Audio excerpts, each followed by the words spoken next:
Hello and welcome to semi-final one of the Masterton T20 finals day here at the gorgeous Golden Acre between Edinburgh South and Royal High Christopherson. News from the toss is Edinburgh South have won the toss and have decided to bat first.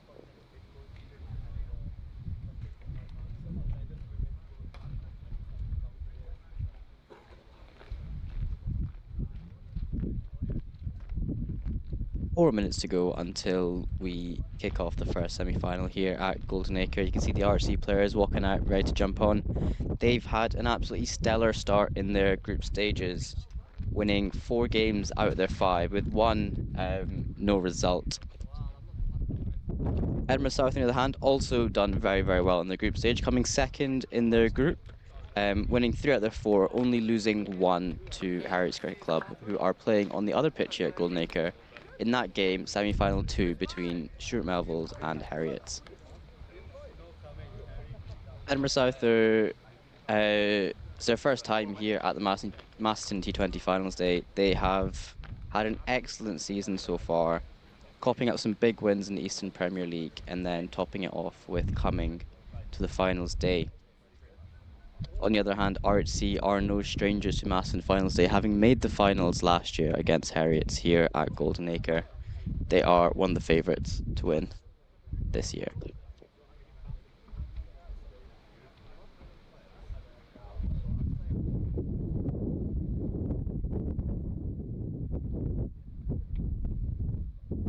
You're off, Sander, so...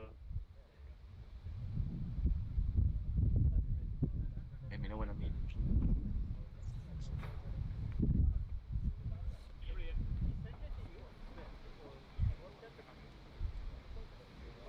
The RHC lineup looking very, very strong, with Jonathan Van Zyl and Liam Naylor opening up top. Brandon McMullen, Scotland International, in at 3. Overseas, Tyler Stagg in at 4. Dishan Rane in at 5. Robert Thompson, George West, Syed Aziz, Cameron Hunter, Ayush Das Mahapatra and Callum Clarkson make up the rest. Opening up the batting for Edinburgh South is Nabi Kishore Pani and Rukman Gadholi.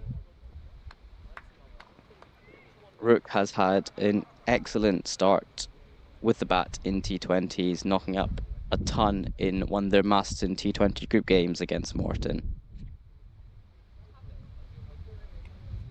His 132 came off just 65 balls, which included 12 fours and 8 sixes, going at a strike rate of 203.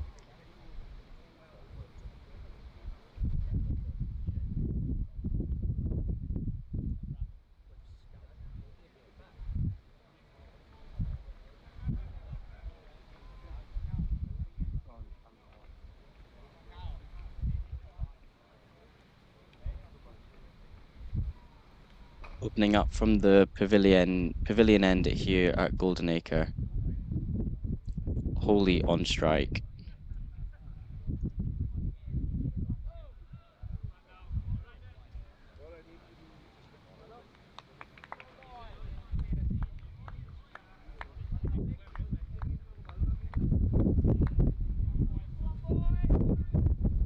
Brandon McMullen to open bowling here for RHC.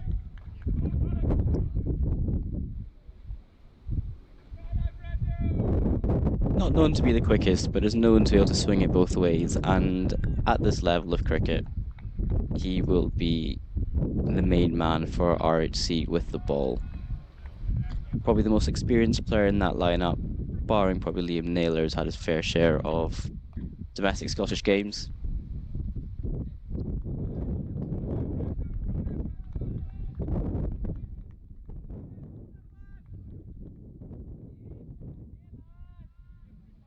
McMullen has taken 13 wickets so far this season at an average of 25.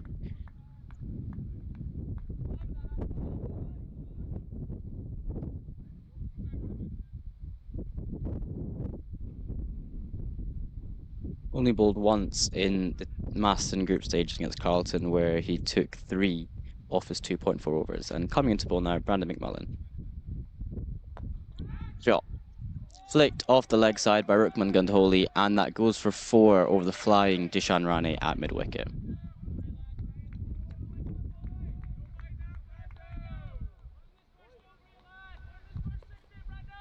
4 runs to Holy. Excellent start there by Edinburgh South.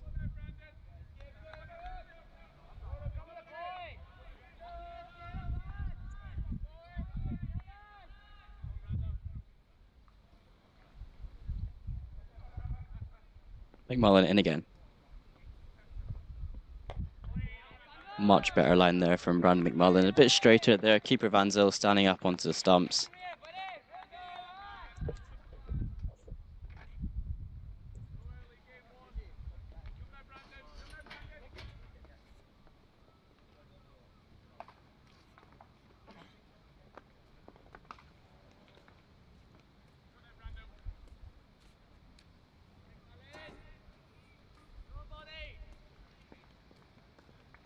McMullen in again for his third. Slash sort of back at McMullen there, just past his outstretched hand to mid-off. I would now love to welcome in the commentary box with me, Craig Yelverton, ex-RHC coach. Welcome, Craig. Thanks for having me, colleague. It's really good to be here. And I'm hopefully going to be adding some value today on comms and looking forward to some great cricket to be played. McMullen again is fourth, slightly slower, chips over Dishan Rane at mid-on, stops it just before it goes to the boundary, and they run to there. Craig, you've obviously been here before as RHC coach on finals day. What do you make of the event, and how do you become successful in a day of cricket where you have to play a semi-finals and a finals? Oh, I think it's a fantastic day. It's something that they brought in a couple of years ago, which I think was a fantastic idea, having a lot of cricket done on pretty much a whole day event. It's great to be here at Heriot's again, who's able to host 2 games at once in the morning and then a final in the afternoon. So it's a really good day to be a part of, and the teams today are really good teams. They've played great cricket so far in the Masterton T20s, so really deserve to be here, and I think they've been able to put the best teams out, of course, the group stages, and here we are today in the semi-finals. 2 great teams down in the bottom field. Being a part of RHC's team over the last couple of years, we've been here a few times. Well, they've been here a few times, and I think to be successful, having played in the final last year as well, I think it's just making sure you bring your best game on the day, be most adaptable to conditions, and those teams that adapt quickest and take their chances generally end up being in the right side of the game. Perfect, great answer, love that. 11 going off the first over there for Brandon McMullen, Rukman Goodholy playing that well, just guiding it past third man for 4. On the other end, Syed Aziz. Tell us more about him, Craig. I know he's come over from India, natively from Hyderabad in the south of India.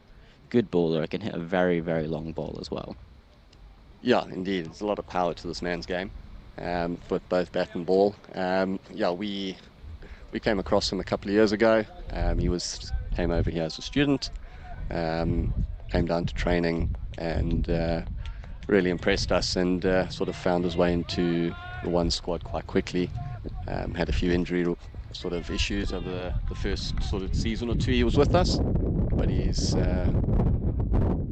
back with RHC this year, fit and fighting, and I think he's been a real stalwart for them lower down in the order with that power hitting.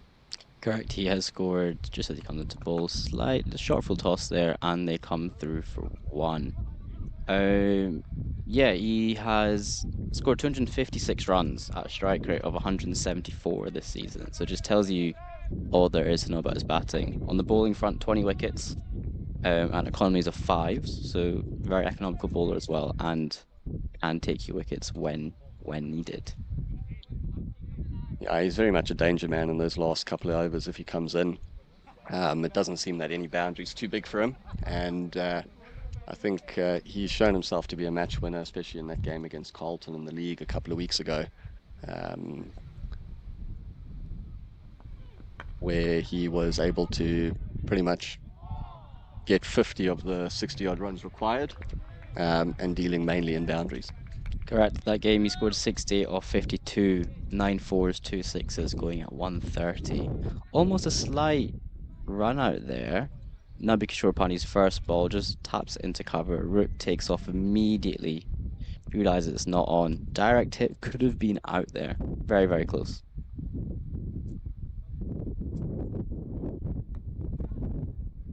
Big swing, finds the outside edge, and it goes for four.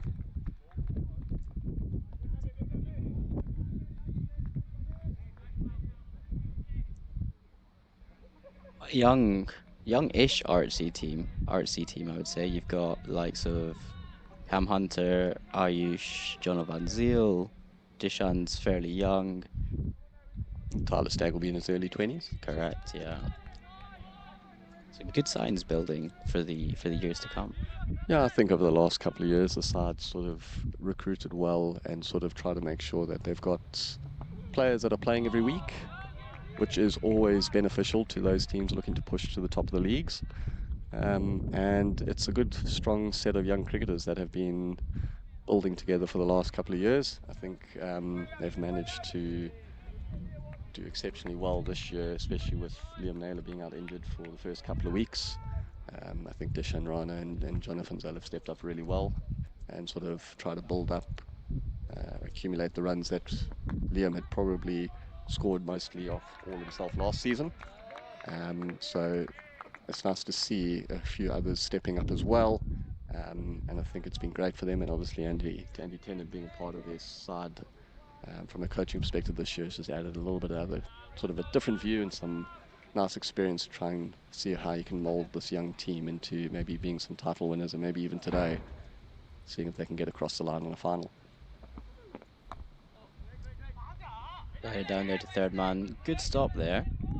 Just evades the hands and they come through for a single. Yeah, Archie's sitting very comfortably in third in the Prem, which is a great spot for them because you've sort of almost seen the last few years they have a really good start to the season and it tends to sort of trickle off a bit, but they've kept the momentum, which is really good to see. The building blocks are in place there. You speak about Jono Van Zyl, Dishan Rane. I pointed out Jono 2 years ago as saying he'll be one of the talents to watch going into the future for Scotland, and he's kept me right there as he has. Dishan, a product of the Mumbai cricket circuit in general. I came across him first at university cricket, and he's an unbelievable player and keeper. So to have him in the field is a big plus. I agree. He's sort of over time found himself being a really good point fielder. Not much gets past him there. But yeah, Jono an ex-SA under-19 player as well. So the caliber is there. And he's been doing quite nicely in the regional stuff for the East. And he's been involved in quite a few of the Scotland A stuff recently as well. So I think he's really putting his hand up to try and say, well, I'm here. And, it's all he can keep doing, I suppose, now is just keep scoring runs and putting himself in a position to say, listen, I'm ready when you need me.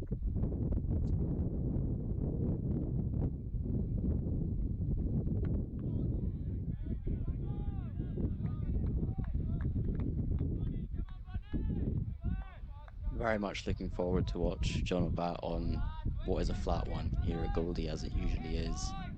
We've got a good story about John actually. It was earlier this season, Scotland under 19s versus Scottish Unis at Clydesdale. Playing on the centre wicket, probably first over, good sharp left arm seamer, and he's a left-hand bat.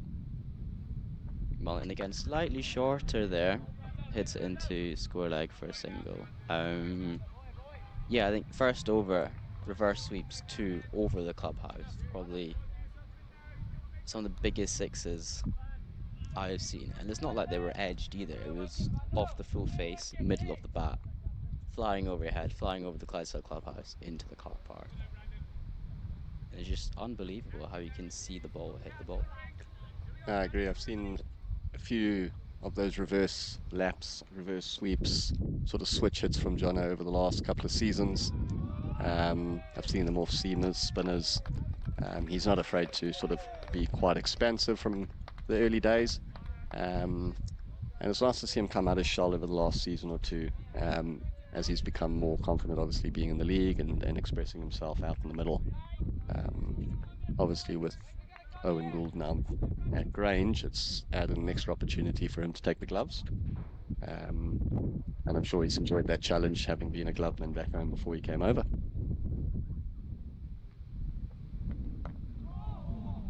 Very handy behind the stumps as well. You can see he's standing up to Brandon McMullen here, which is probably the right idea as someone who swings the ball both ways.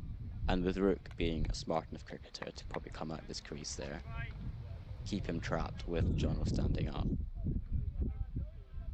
I agree. I think it's the right ploy. I think with Brando looking just to keep things tight, hit a good area. You want to try and keep the batters in their crease, not allow them any opportunity to maybe use any angles. So it almost makes Brando's life a little bit easier and just trying to hold his line and his areas, and just try and see if there's any shape on the ball early on. And they've only had 5 balls there. Could be wrong. Yeah, Rook's very leg side, so it'd be interesting to see how he sort of goes about it. I would sort of expect him, especially being trapped in a crease, to almost step across onto the off to, I guess, almost distract Jono if he's standing up, and then also access that leg side a little bit easier. He's obviously a great player through covers as well, but a lot of his runs come through that leg side region. I'm not seeing much of Nabi Kishore Pani, I'll be honest, but he seems to be holding the other end for Rook to go out and play his shots. I mean, Rook's turned up, as I said before, in the Masterton T20. A very, very good ton there, very quick ton as well, going at almost 2s a ball. So it'll be interesting to see how RHC, I guess, kind of try and outsmart him. Yeah, it looks like Pony's trying to stay a bit leg side of the ball. What we've seen here, he's obviously trying to access that offside quite a lot. That's obviously might seem to be a strength of his game there. Maybe looking to access through extra cover over mid off a bit more often.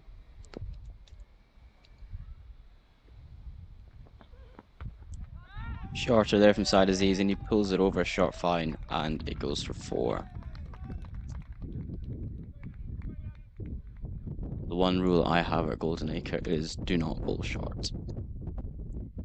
On a good wicket with true bounce, batters can trust the ability to pull the ball. So, and also with a little bit of pace in the wicket as well. You probably find even with a few false shots and you get the edge, it's most likely to clear the keeper, clear the fielders here at 45 and short third. And you're most likely going to get your boundary. There's that one you said stays leg side, hits it through to mid off for no run. It's interesting to see how would, I guess, as a player, if you've got 2 players, one wanting to access leg side, one wanting to access offside, it's almost putting the bowlers off the line a bit. I know they're not rotating as much. It would be very annoying if the bats were rotating, because then the bowlers have to change their line almost every ball there. So that comes through for just one. It'd be interesting to see how you sort of go about that as a fielding side, as a fielding captain, to try and negate that. Yeah, I think it's just making sure you're very clear on what you want to do as a bowler. Understanding where if you want the batter to hit you towards the boundary, he's hitting him, you're bowling the areas that he's actually heading towards where your boundary fielders are. So it's actually making sure, saying, well, if my boundary field is a square, I don't want to be bowling it full and straight. Correct. Just a 2 out for side Aziz, the power play still on. He's got square leg and third man. I guess the short ball could be a ploy to Pani. He's not wearing a lid to a seamer of side Aziz's pace, so brave. Good lads. Yeah, I think sort of obviously trusts his ability to play the short ball. He's, from what I can recall, I don't recall him wearing a helmet very much throughout the times I've seen him play. Correct. So, but obviously there at Inch Park, it's not as much pace on the wicket, so you're probably able to get away with not wearing a helmet. But he seems quite confident in being able to go and cover that short ball if it is there. As we saw previously when it was short, he's pulled it away for four. Um, it'll be interesting to see if he sticks with the cap if someone's a bit extra pace should be bowling at him on a good deck. Correct. Tyler Stagg coming into bowl here. As you can see the batting cards on your screen. Holy 16 off 13. I'm sure Pani 11 off 11. Holy slowing down. He was going at 200s, but they're going at sixes, sevens almost. So not the end of the world. I think the two openers had done really well, bowled good areas, kept it really tight. Not too many balls that were able to be scored off.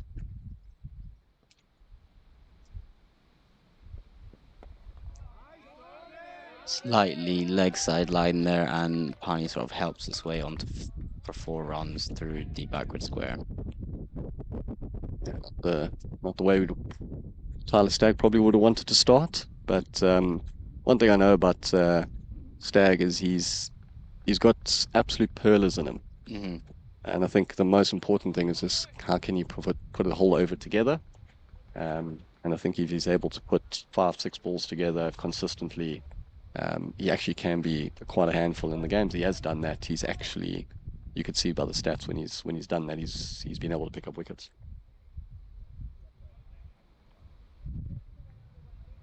Taken 14 wickets so far this season has Stagg. It's his second year, if I'm not mistaken, It is. at RHC. He's a lad who's found a way to stay over through the winter as well. British passport holder, so that does help.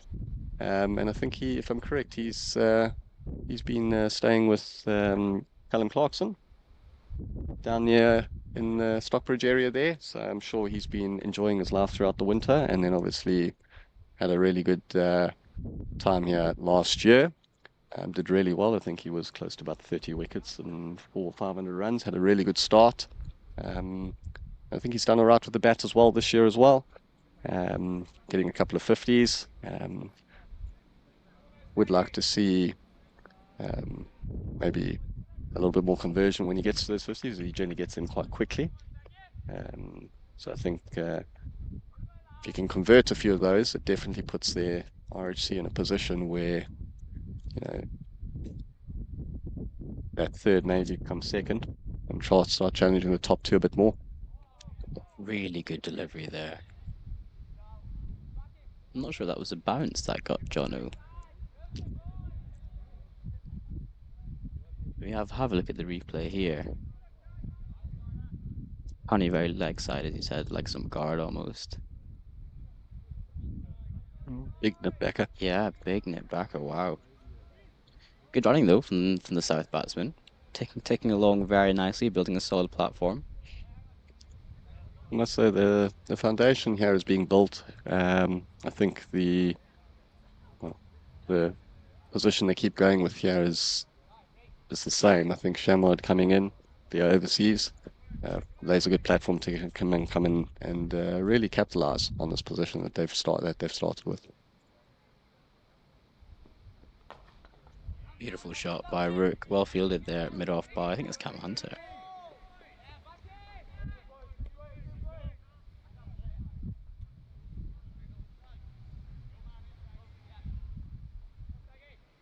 That ball before from Stag's a good example of if he's able to put 4 or 5 of those together in that area, he can be quite a handful.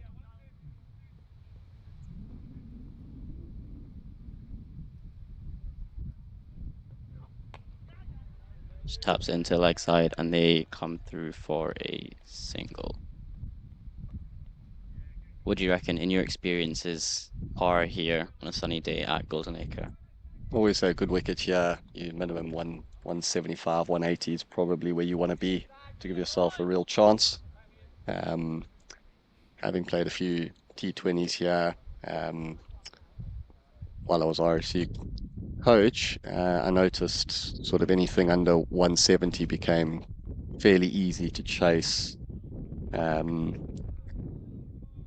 This wicket doesn't really sort of slow up at all. I think in the final here last year, uh, RHC had Heriots and a little bit of stick. Hmm. And then Pete Ross sort of played a really good innings and then had some good support down the end from Charlie Castle, who's obviously moved back to Australia now. Um, and that got them to that sort of 165, 170. Um, and that ended up being a winning total on the day. Um, I think that was also a wetter morning as well Yeah, I was last going to year. say that was very different conditions Yes. to what we have today here. Beautiful goal maker. Change of bowler from the far end. It looks like potentially Callum Clarkson. Normally opens the bowling in T20s for RHC. Coming in at the sixth over here. I say Edinburgh South start to the league this year has been pretty good. Obviously made some good strides in the last couple of seasons after being promoted. But yeah, I think their real good set of games this year have been really helped by Shamod Sendari being a part of their team this year. It's really sort of solidified that middle order for them, providing them some good overs in the middle as well. Um, and he's played some really good knocks for them and has got them over the line in some games. Chamod is Edinburgh South, Sri Lankan overseas, plays for Kandy.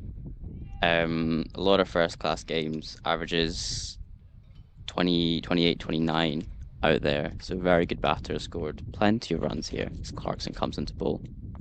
Slightly short there, very well picked up by Rook off the back foot. And that goes for four. It's a beautiful shot. I mean, Rook hailing from the subcontinent as well. Would be licking his lips at probably some spin right now and seeing how you can maybe take on the game a bit more and probably maximize the last over the power play. Rook himself, a left-arm spinner, been a net bowler for the Rajasthan Royals in the IPL. Goes again, this time over. Oh! Drop catch. I thought it was travelling over. Rob Thompson there with the diving effort. This is a comfort too. That's a great effort there, Rob Thompson. Knowing Rob, he would have backed himself to take that, so you'll be quite disappointed with that drop catch. I've seen Rob take some absolute sterling catches over my time with RHC. Generally a really good safe pair of hands. Goes again, slightly short of a length. Toes up, and he takes this one, Rob. Wicket falls there for Cal Clarkson. That is his 30th wicket of this season as Rook has to go 24 off 18 for him.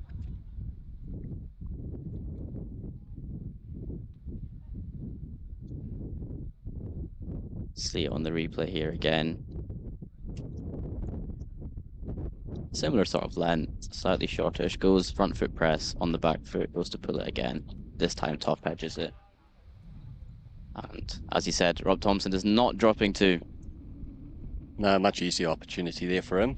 Definitely backed himself to make sure he snaffled that one. It looked like Rook tried to go a little bit squarer with that one. Didn't quite get it where he wanted to. Maybe one that just slid on a bit more as well from Clarkson there. He tends to be very good with his arm ball. You see it especially with the new ball when he bowls in a power play in T20s. Is that his sort of go-to for like a wicket-taking delivery? Yeah, he will sort of keep it wicket to wicket quite often, changes his pace a little bit, and then his arm ball will be the one that he'll look to try and sneak past bat and pad. He's been quite successful with that delivery over the last couple of seasons. And obviously last season was almost right at the top of the wicket takers. Bowled really well last season. And was probably the golden arm as well for RHC. And it's continued this season quite well as he comes in again. If you thought Rook was comfortable spin, I think the most comfortable in-goal naked out of all the teams today will be Chamod.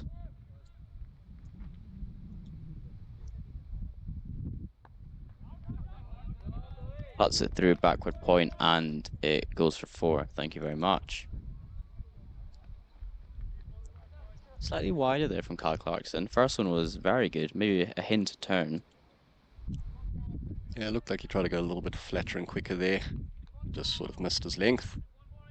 And that will definitely be put away by someone of Shamwad's caliber. Going from playing at Gaul to playing at Golden Acre. Much better there again from Kyle Clarkson. Looks like a little bit of turn on offer as well. I'm telling you, I was ragging it on this wicket yesterday, so you would think a player of Cal's caliber would turn it as well. Managed to beat anyone between bat and pad. A lot of edges Turning it the other way, Gilly. turning it the other. I've got it both ways, Craig. Got it both ways. Stag back onto ball for a second. Went for 8 off his first. I think just that first ball from Stag and the sort of bit of a loosener up in that his first over, and then brought it back quite nicely for the rest of the over. So I think he'll definitely be looking for a better start. Let's see how he gets on here. Bowling to Pani, he'll probably keep himself leg side of the ball still. With the gorgeous MS Dhoni pads that I like to call them. Yes, those faded pads. I don't know. Yeah, I think you need a good set of legs to be wearing those sets of pads.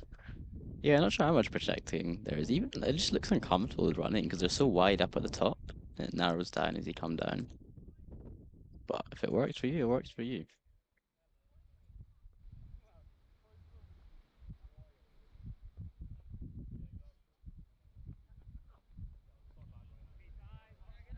Good pace there, good stag. End of the power play, 4 out for RHC. Third man, deep cover, square leg, and a long on.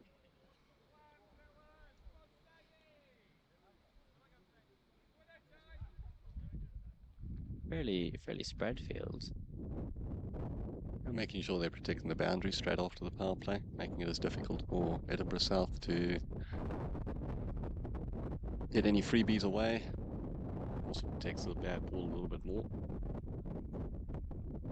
This is sort of a stage of the game where running between the wickets and pocketing and placing is going to be so important. I think if the two batters in here or the batters coming in over the next sort of 5 to 6 overs can run well between the wickets, um, try and find ways to beat those inner ring fielders. I think the outfield here is good enough to at least get two, if not a boundary. Which have done very well so far, with especially Pani sort of tapping it into square leg, coming through for a quick single. Dishan there at point, cleaning up.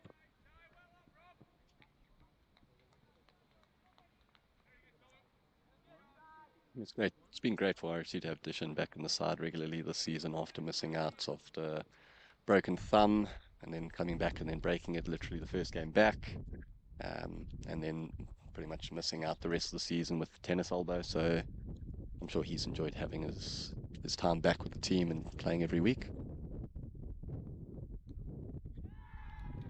Shamrod snicked off Tyler Stagg. That is the big wicket that South did not want to have this early on. Wobbled.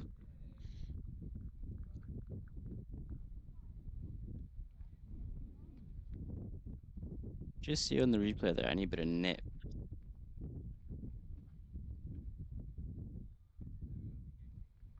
It's like a little bit of late swing. Good catch by Van Zyl, safe pair of hands. Not much movement from Shamrod, just a swing outside off, seemed to get the edge there.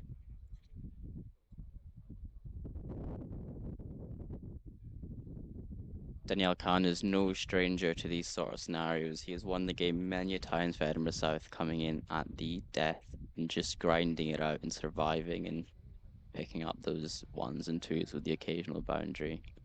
So this is the situation for him. He will be licking his lips. I've seen Daniel Khan hit a big ball as well. I recall a couple of games last season where he's gotten a very brisk 60 or 70 not out. I think the game that they played last year at RHC, RHC got a big score there, 400 or so, with a couple of boys getting hundreds for RHC, and then Edinburgh South got 300 and just over 300. I think Daniel got 97 off not many. Well, not surprised. Tyler Stagg. Slip, Dishan comes into slip from point.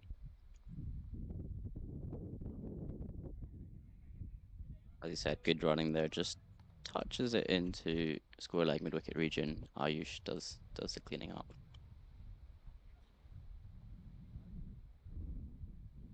Great second over this from Stack. Just the two off it so far with the one wicket. That is massive for RHC.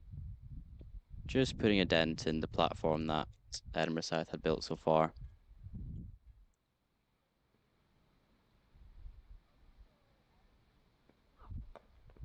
And once again, playing very well, and that taps it into leg side for a single. Really good over there from Stag. He's been able to put a collection of balls together, as we mentioned earlier, and he's got some reward for that. Um, be interesting to see if they give him another one or they look to hold him back later in the innings. You can see not many runs have come through cover here for Edinburgh South. A lot of them have come using the pace a little bit and sort of getting across to off, tapping on the leg and coming through for a single.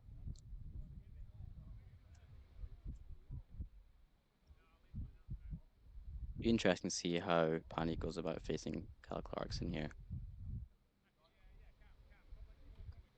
And don't think he's the biggest mover of his feet, so unlikely to see him coming down the wicket. I think we'll see a lot of cuts and a lot of back foot pulls.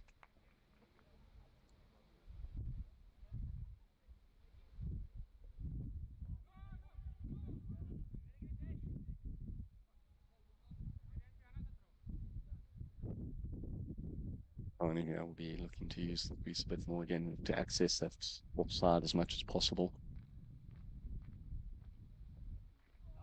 Really well bowled there by Cal Clarkson.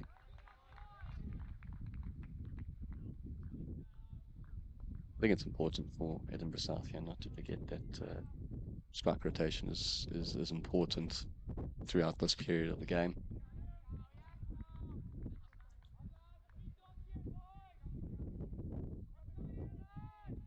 Important to give themselves a bit of a platform to build here, leading into sort of the last 5 or 6 overs. There's a pull coming straight to mid wicket. Yeah, just important not to get bogged down here with the dots. Keep playing that they have been. Smart cricket into the gaps. I must say, apart from that missed catch earlier, the fielding has been really good today from RHC. There we go, tries it again. Touch into the leg side, but Cal Clarkson does well to field off his own bowling. Fielding has been very good. RC always a very good, well drilled fielding side. Um, as much as it was a drop catch, it's tough to say it was a drop catch because that was a tremendous effort to get there in the first place, get his hands there. Yeah, a diving effort from Rob Thompson earlier, knowing the boys in the team, they're not going to let him let that one down. That'll be one that'll go into the back pocket for later. Stag coming on to bowl his third, going at 5.5 so far. Brandon McMullen bringing Cal Clarkson up into a short fine. Same field. Um, third cover, long on, and square leg.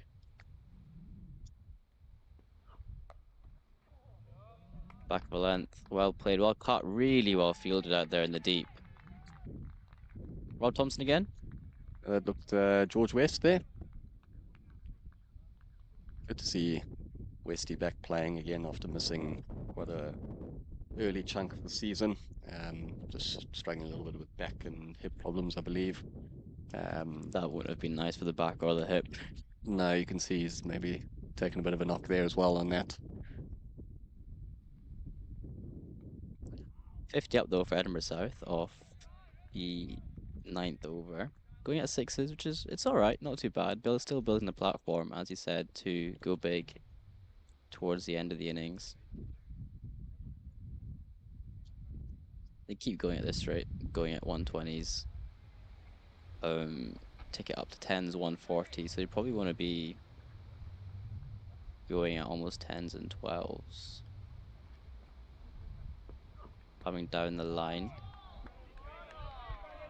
Yeah, I think with the strength of the RHC batting lineup, to give yourself a real chance, you're probably going to need at least that 150 mark.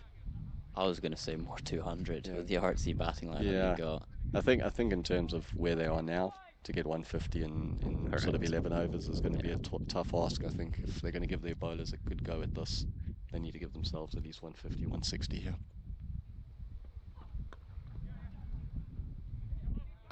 One to Kyle Clarkson there at short fine. Key bowler for South coming in would be Safwan Ullah. Got picked up in the regional series by Easter Night and has been unbelievable for them. Sort of unassuming bowler, sort of doesn't really run in too fast when it comes out. Does all sorts. Yeah, very tall release point, gets that extra bit of bounce, sort of tails it back in as well when the ball's new. Slog there by Nabi Gropani just evades Ayush there at square leg. To come through for a single. Yeah, he's on 34 wickets this season, is Safwan Ullah. Yeah, very tough character, especially with the new ball in his hand up front, bowls really well. Probably also coming in at 10 and 11, one of the boys that there's no boundary big enough for him if he gets hold of it. But he's been really good at the regional stuff as well. Um, I think in the first couple of weeks in the T20s there, got a fourfer, and has bowled really tidily as well. So yeah, like you said, unassuming, sort of bundles in, and then a nice strong action, so he gets it down the other end with a bit of extra bounce.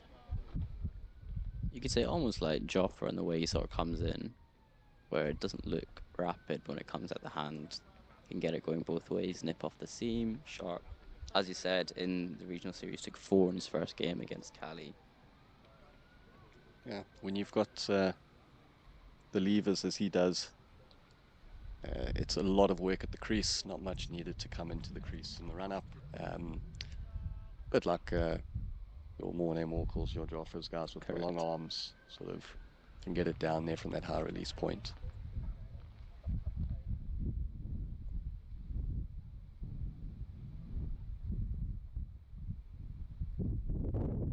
Clarkson on for his third. He's been very tidy, Well Clarkson as always. Very tidy. Second over was very, very good. Made an over, I'm pretty sure, a second over. Fielded there by Brando in a cover. Seems that RHC have also got their fielders in the right place here. Yeah. Aziz and Stag there on the leg side boundary, probably some of the stronger arms in the team as well.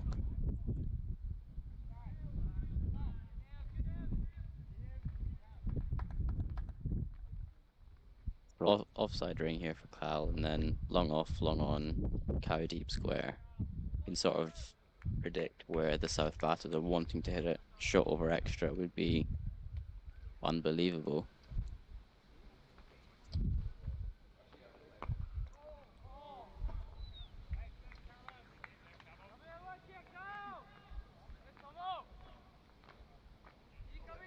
Especially for the length that Kyle is bowling, which is a touch shorter.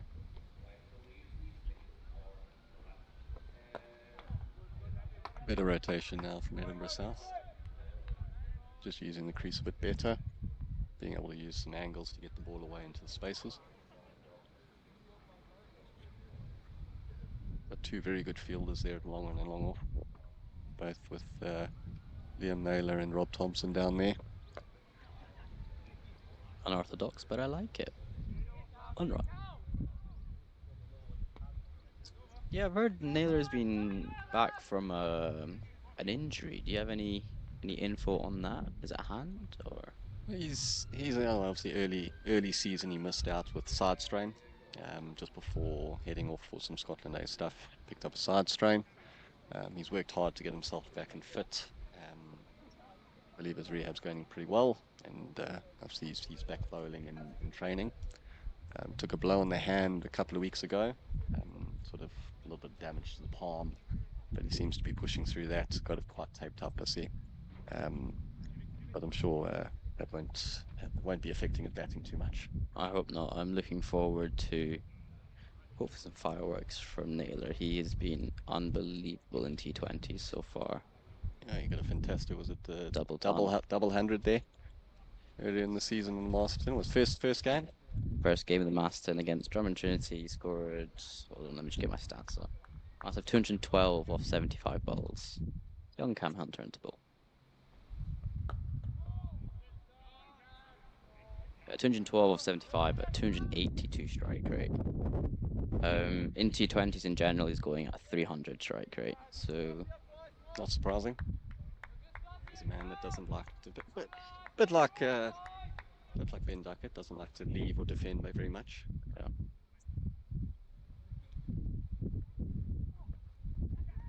Advancing on the wicket, appeals for a caught behind. Umpire says no. A bit pad there. Potentially, yeah. Overall, Naylor scored 615 runs at a strike rate of 170. See in the replay here, tall is Cam Hunter. Just cuts Danielle in half a little bit. Don't think there's much on it. Clip of the trousers there on the back leg. Decision from the ump.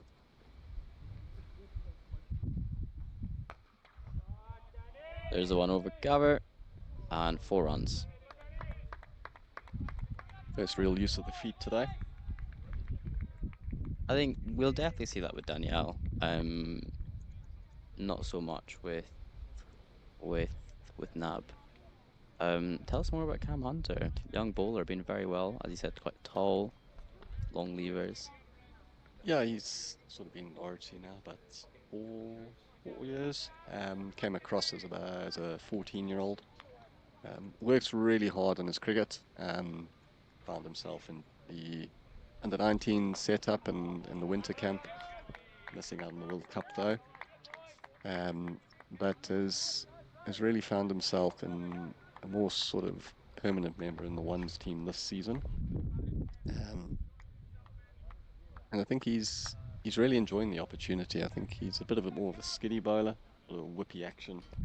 And he's sort of starting to grow into his bowling a bit more and grow into his body, understanding a bit more about his skills he can use rather than just trying to run in and bowl as fast as he can, as he did a few seasons ago. So he's maturing nicely. It'll be very interesting to see how he gets on over the next 2 or 3 years. Finished school at the end of this summer, so he's off to college or uni if I'm correct. So he'll have a nice winter, experience a bit more what adulthood has to offer. And a great shot there. Again, use of the feet. 1-2 bounce forward there by Daniel. Just a bit of pressure on Cam Hunter here. Only 10 off the over. 11 wickets so far for him this season. Bit shorter there.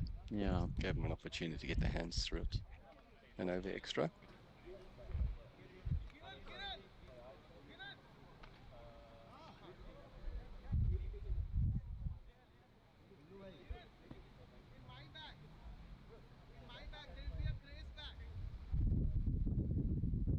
McMullen, 2 up top, going at 8s. Side of Z's going at 5s. Stag going at 5s again. Really good comeback there by Stag.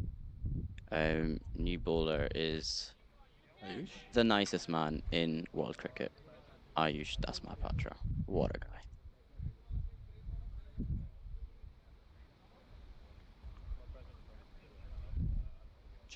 Just finished graduating uni at the University of Edinburgh. Been part of RHC for a good while now. Part of the under-19 setup as well. Went to a World Cup.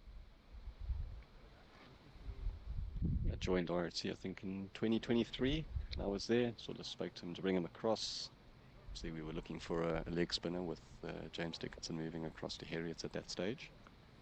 And he's come in, and yeah, I think he's really enjoyed the challenge. He's mixed with the group of guys really well.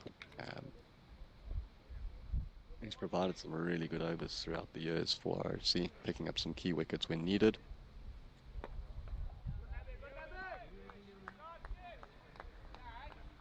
he's also scored some handy runs when required down that lower order. Very good batter, very technical batter. The way he sets up and plays his shots. I think the difficulty I've had with facing Ayush is, as he comes to bowl,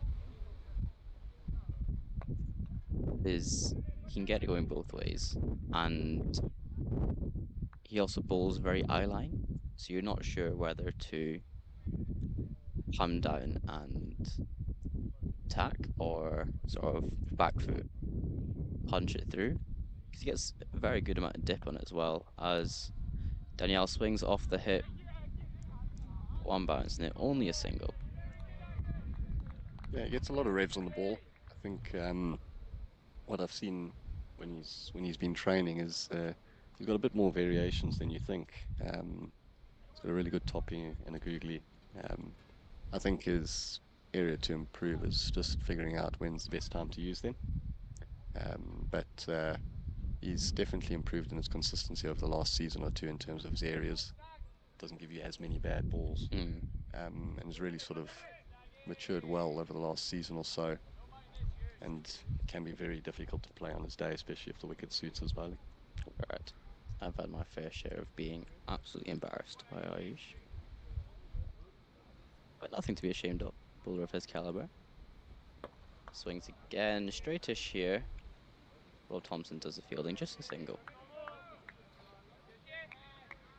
I think for Edinburgh South, it's going to be one of these either Ayush or Cam Hunter they might need to target to try and get themselves up to a total of that 150, 160 to give them a chance. Obviously, par here is probably closer to 180 plus.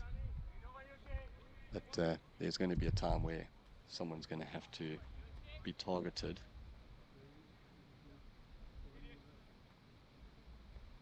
Into the over there for Ayush, just going at sixes. Cam Hunter back onto bowl. I would expect Danielle to target this over here for Cam Hunter, as he did, potentially coming down the wicket again. As you see, Jono standing up now to try and prevent Danielle to come down the track. Again, smart cricket from RHC. Yeah, again, adapting quite quickly, making sure that there's an opportunity to run at Cam Hunter.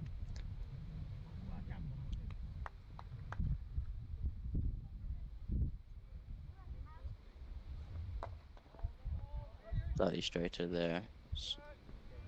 Taps into mid wicket for a single. I think this is probably the over for RHC. There's 75 after just starting the 13th. To get a little bit of a move on, especially with the wickets in hand that they have.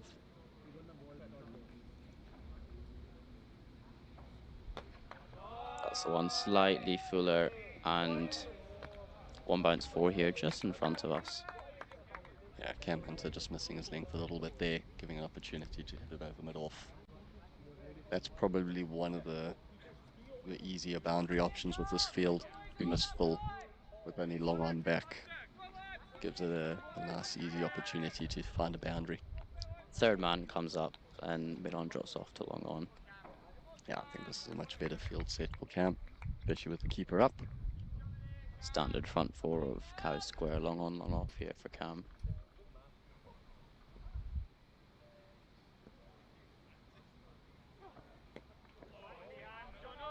Kept there by Jono, wide ball. I think it's going to be important on how Cam can close the over now. Getting a boundary early on.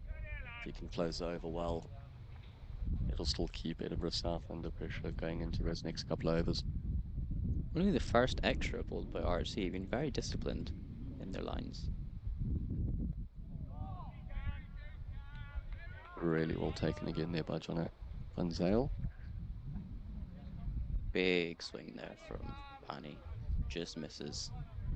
Top and middle. I think if anyone's going to start finding a matchup here, it's probably going to have to be Pani, who's going at just under 100 strike rate here.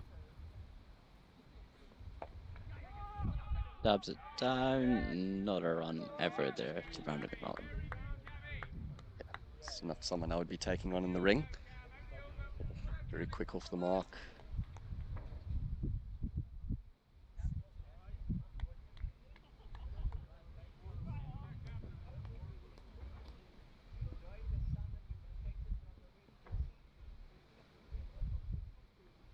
Steps across the leg side here, does Pani.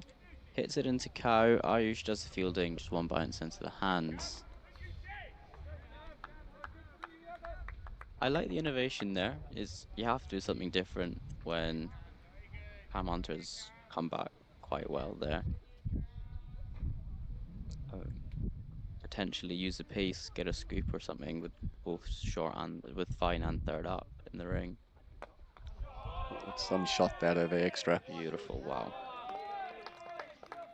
Slightly fuller there again from Cam Hunter. That's that extra ball.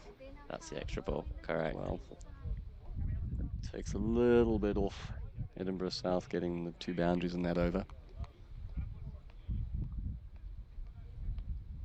It's a touch floaty, a touch full, and Daniel is going to help himself to that. Interesting that they didn't try and put long off a little bit wider, considering all the boundaries have kind of gone over that extra cover region.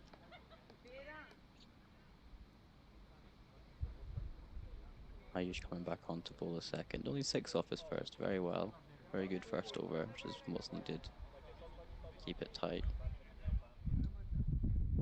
Just some news from the other semi-final. Shumel batting first are 91 for 6 after 13. Ayush into bowl. Slightly shorter there. Didn't bounce as much as Nabi would have hoped, and he gets away with one, I would like to say.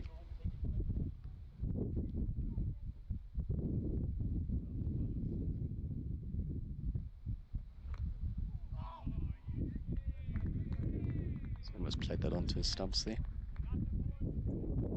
Very good start from Ayush, yeah. 3 dots. 2 dots.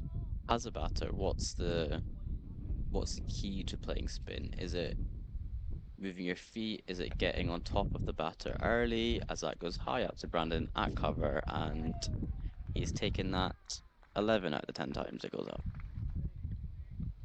Yeah, I think whether you're playing T20 cricket, 50 over cricket, longer format cricket, I think the key thing in playing spin is just being very clear on what do you want to do, how you want to attack the spinner, and then putting yourself in a position to actually be able to move forward really well and back really well.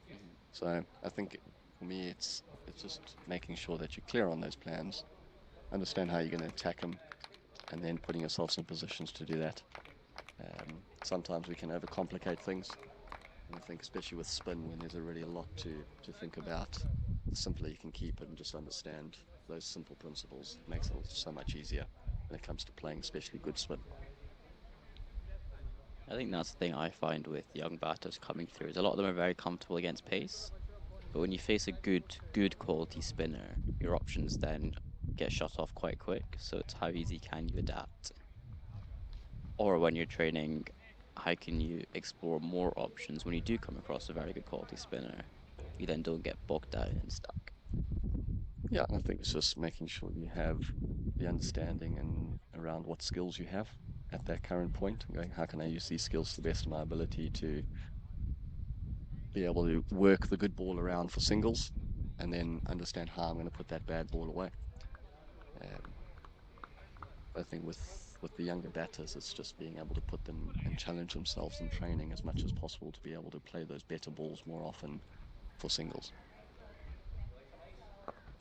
Our first lefty in Edinburgh South, Harry Barrett. I went to school with him.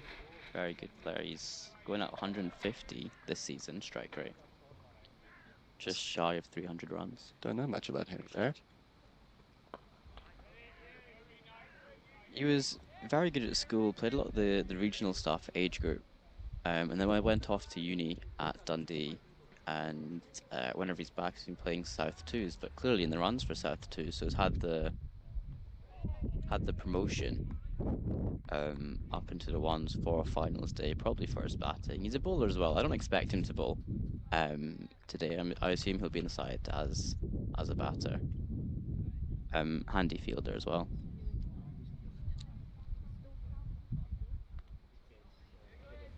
He's coming to an important time now for Edinburgh South innings. 6 overs left.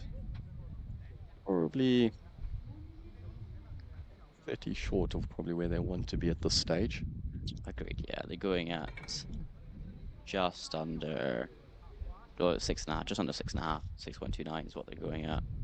Side disease back on. Blitzer pace here from the pavilion end at Golden Acre. He wants to change the field. Smart thinking there. He wants third up, send mid off, sorry, back to long off. And probably the right call. Very straight though, as you mentioned.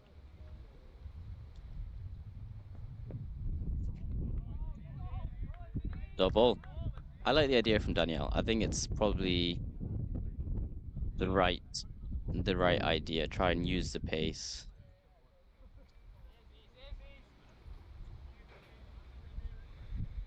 Yeah, I think with third man and fine leg up, if you can get something on it, you're more likely going to get your boundary. And I think going forward now, they've got to attack that first 2 balls of the over. Try and give themselves a chance to getting big overs here in the next couple. This message. Shot. It's a great shot That there. is 6.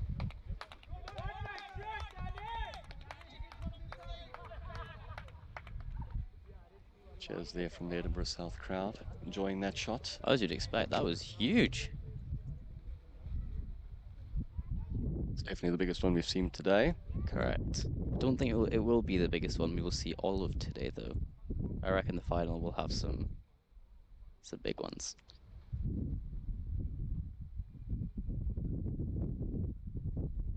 First ball given as a white by the scorers.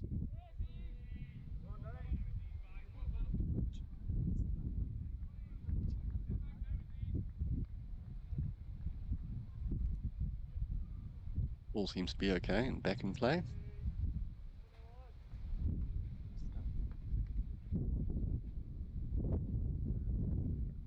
Slightly fuller there from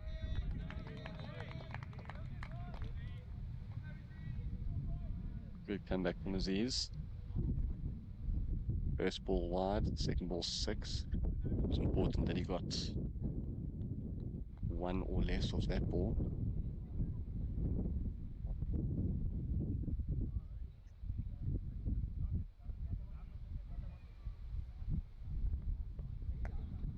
tries to use the pace again, goes over backward point. Stag just can't get there and it goes away for 4. Very unorthodox there, but seems to be quite effective. I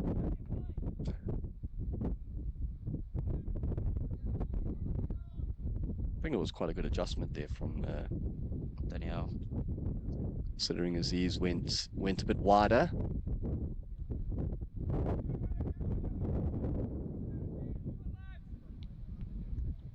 Head off it so far. Much better line and length there. Could have been out if there was a throw from Brandon, but no one backing up as Square and Cow on the ring.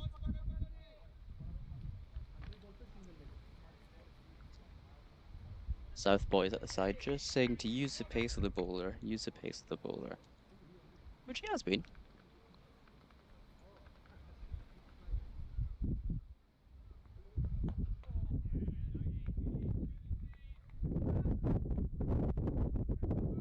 It's a long on for a single. Important last ball here.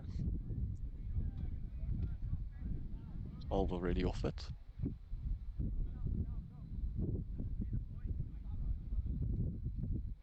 He's round the wicket, yeah. Round the wicket to the left, yeah.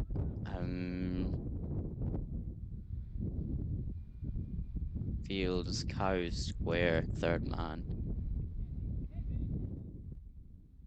And deep cover point almost. 1, 2, 3, 5 out.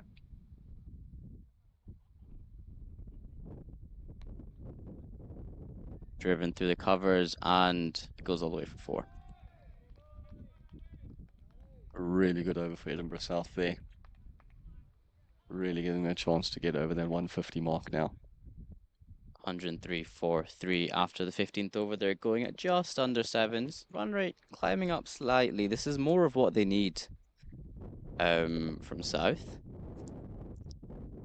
Wide of the crease there, beautifully driven through cover point.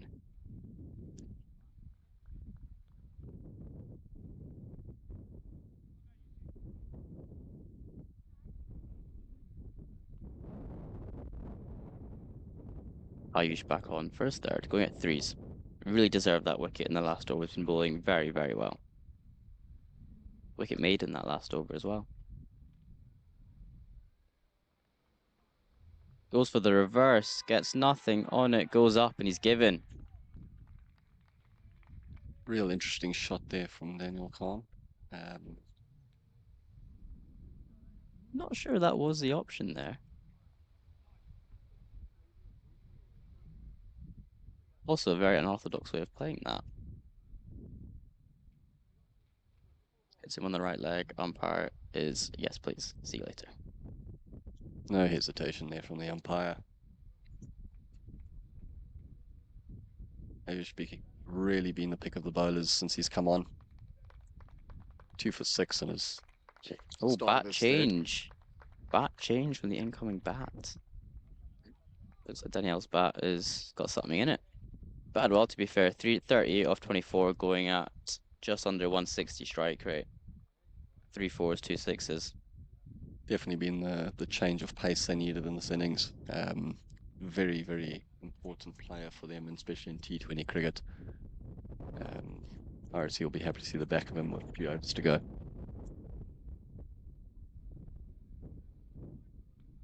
Kieran SV new bat in, only averaging 13 so far this season. Hopefully, we want to get a bit more of a kick on so far.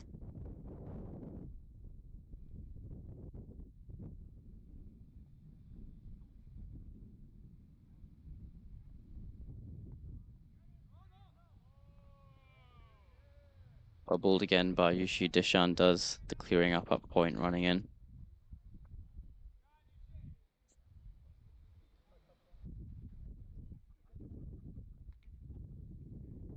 Bit more flight there from Ayush. Umpire's very quick to say no, probably down leg.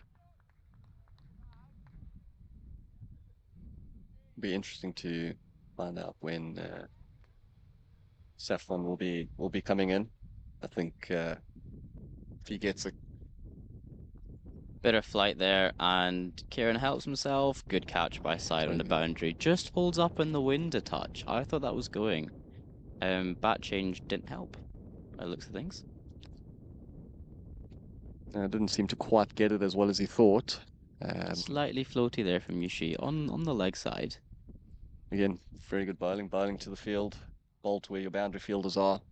If you're good enough to hit it over them, fair enough to you. But again, superb spell here from Ayush. It's been definitely probably the best he's bowled all season. Um, 3 for 6, yeah, unbelievable spell. Probably match winning as well. Good catch by side as well, just on the boundary. They're literally on the rope, just off the rope, I should say, actually. Takes it well, very comfortably. Asad Amir into bat. I remember him always having a Manchester Originals helmet when he used to come out to bat. Not today by the looks of things. He's put that back in the cupboard. But one also who can hit a very, very long ball. I agree. I think it was their first season in the Prem, um, where they nearly chased down 350 or what it was against Forfisher. He got 80 odd off not much. So definitely can strike it well with the bat. He's going to need to do exactly that for Edinburgh South now with a few overs to go. He takes a little bit of time to get in, but once he's in, any flight off a spinner, he is going to attack. Whether he'll clear the boundary or not, I don't know, but he will put his effort into it. First First one, ball, Liam Naylor doing the fielding down there at long off. You can see the intent there from Assad. Yeah, he's definitely not going to be holding anything back. 4 overs to go. Brings back to my point, how many balls do you want to give Safwan? You want to give him, surely you want to give him more balls. Bit of flight there, driven down by Harry Barrett down to long off. Or I guess devil's advocate, do you conserve the energy levels for a big first burst with the new ball? I think in T20 cricket, you've got to try and, especially batting first, you've got to give yourself a chance. There's going to need to be at least 2 big overs here that's going to give them a go. You can see with the run rate on your screen now is a massive first few overs, and it's trickled, not really climbed up since. So you could be right. Safwan could be the one needed to push that worm back up. Just think if there's a man who's able to hit any ball for six, he's one of them. Just seeing your Manhattan here as well. The overs, a few good little maidens in the middle there from RHC. And a big last four here for both sides. Eilerstad on to bowl is last.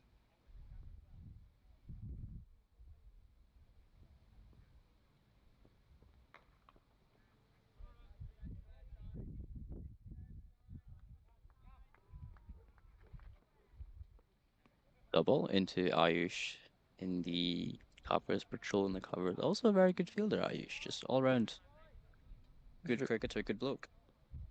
Very handy cricketer, wonderful human being. Wonderful human being. Um,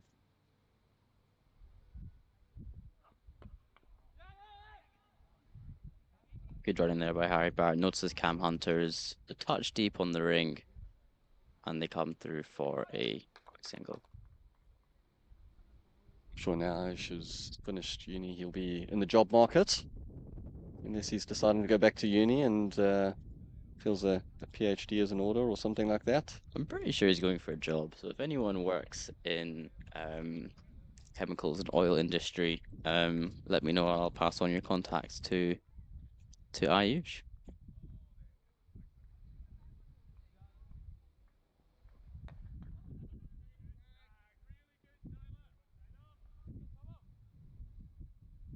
Stag looking to hit just a hard length here, make it difficult to hit down the ground.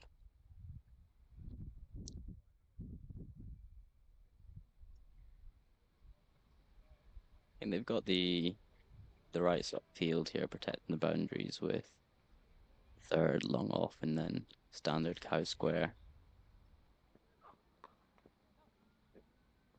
Yeah, I think with mid on being in, your length's so important here. You're giving a free hit almost to the batter, especially as a left-hander. That is a high strike zone for left-handers. Especially for a right armour coming around the wicket, if it's coming into your body, you can sort of use the angle there to lift it up and over mid on, help it go on its way. Good gas.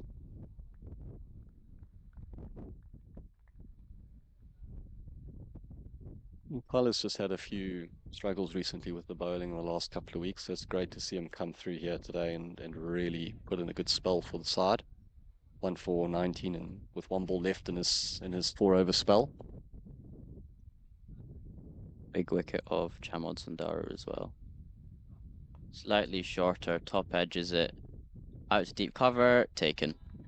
Liam Naylor does the safe pair of hands of catching. Really well deserved way to finish his spell. Big wicket early on, as you said, and then a nice way to finish.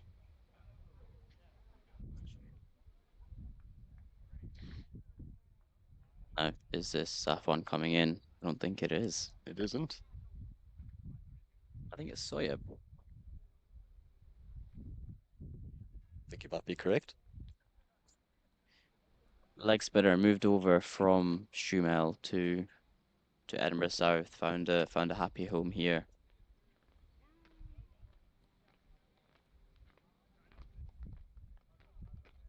If you were Edinburgh South coach, would you have brought in Safwan at this stage? I think where we are, in the context of the game. I think if you're leaving it till the last over or two to try and take something out, it might be a bit late. I think knowing you're probably against this batting lineup, to give yourself a chance needing that 150, 160 score, I think overs sort of 14 to 17 were going to be so important because you were where you were at that stage of the game. Yeah. You would probably be happy to sacrifice a wicket for Safwan getting 20, 30 quick ones if it came off. That would be massive. Edinburgh South probably at this stage wanting to get to 130, which is 10 and over. Gives himself room. One to Brando at cover. Brandon a bit deeper there on the ring, just protecting the boundary most likely. Made it a bit easier for them to make the ground. Not the worst result. Bowling to the new bat.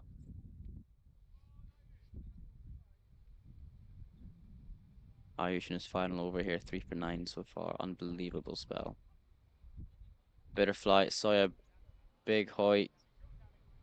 Oh, just spills through Cam Hunter's hands.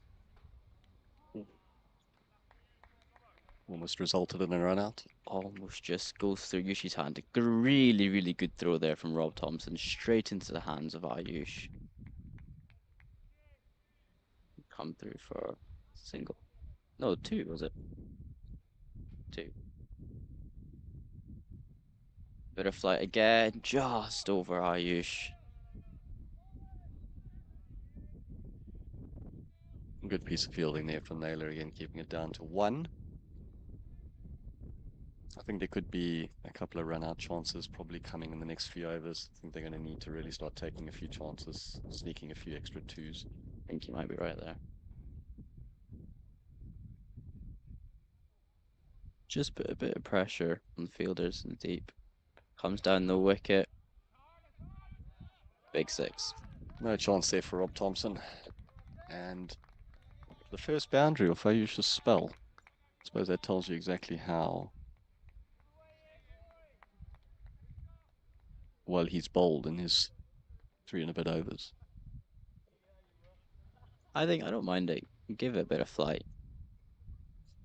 And again, gives it a bit of flight. Just the one down to Rob Thompson. It's good because it's very unselfish bowling. It's give your fielders a chance. If you get hit, you get hit. That's part of the game. It also seems as with the spinners, and even when Callum Clarkson was bowling, it seemed the winner was a little bit slower. It was more difficult to actually hit. Seemed to have taken a little bit more purchase off the surface when you gave it a little bit more flight and just took a little bit extra pace off. As you saw there in that last ball, a little bit more flight, just a bit of grip. And Ayush finishes 4 overs, 3 for 19. Definitely a match-changing spell there. I think him coming in and providing those set of overs changed the game. Brando, the new man in from the pavilion end. To bowl the 19. I guess with an older ball, what are Brando's sort of options he goes to at the death? Is it the Yorker? Is it changes of pace? You'll probably look to mix it up a little bit here. I think it's important where he's set his field. I'll kind of give you an indication of what he might be looking to do. He does have a very good Yorker on him, and he does hit it fairly regularly. But he will probably look to use a change of pace as well. Well, he's got like an almost a deep point, a fly slip almost. Third man long on. Probably looking to bowl wide Yorkers here. Yeah. And executes. Oh, just.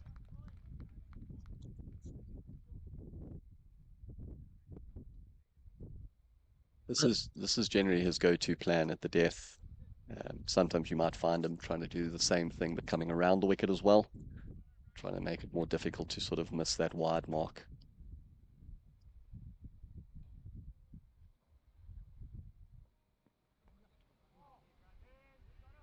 It's a good plan. Keeps it away from the arc, the swinging arc of the batter, and especially with the field he's got, it's very tough to score a boundary off. I think the main thing here for South is bat on ball and run.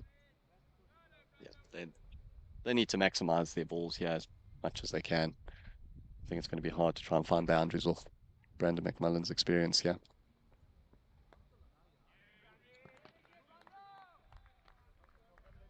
Very good ball once again there, Brando. I don't think there's a more suitable candidate you'd want bowling this over right now. Correct. And they can run and just execute exactly what he's trying to do.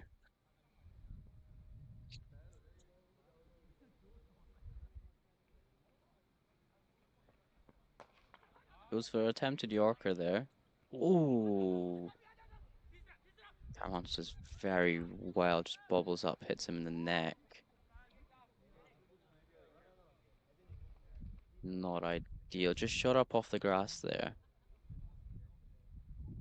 Seems to be okay.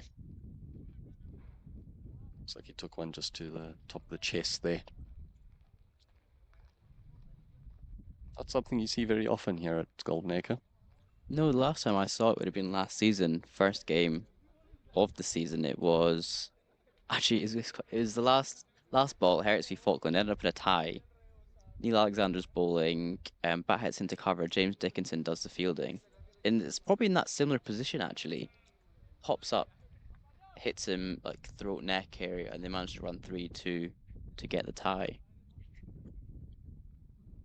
Goes for the Yorker again. Then to Cam Hunter. Does well. Restricts the second run. Very good piece of fielding after the previous ball. It's always tough when you pick up a small knock while fielding because it's always in your head. And to come back with the very next ball and do that, it's Yeah, I think you've got to put in the back of your mind as that was just an anomaly. It's not going to happen regularly. yeah, You've got to kind of field the ball as you would normally do. Yorker again. Brilliant set thus far from Brandon McMullen.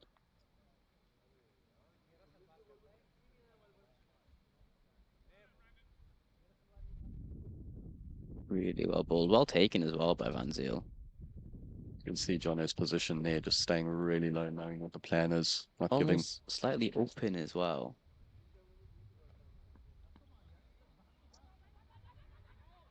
just making sure he's giving himself the best opportunity to grab that low Yorker, keeping the hands low.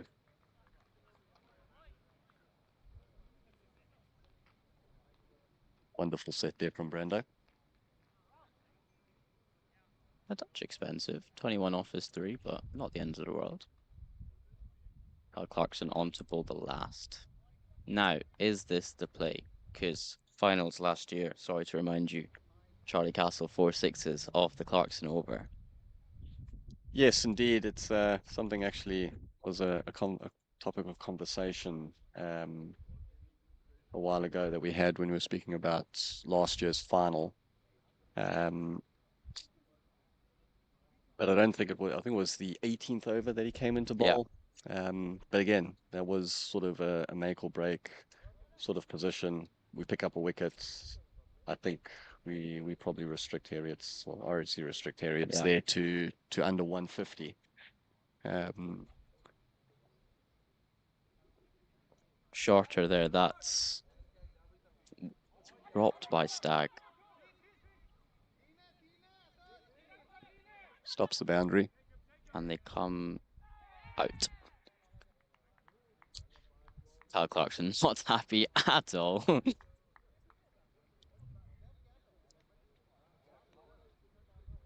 I wonder if this is the moment for Safonilla to find his way into the crease. Yeah, let's see.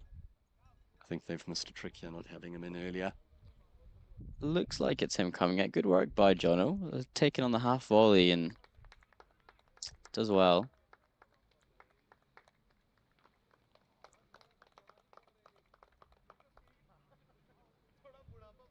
Well batted though by Assad. 9-13 off 9. This is Safonullah.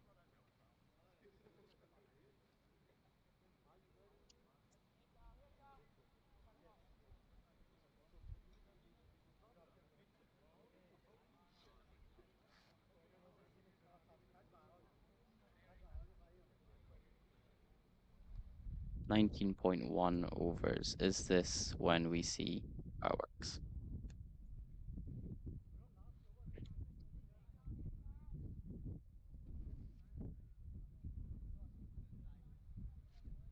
There's going to be a very big wind up here from Saffron, I believe. They'll be eyeing up that short ball by Clarkson. Fuller, oh, big wind up, not out, says the ump. Possibly a sight inside edge there.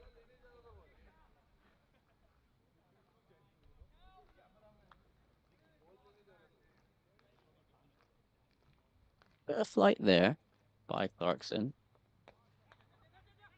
Out to Brando, and they come through for one.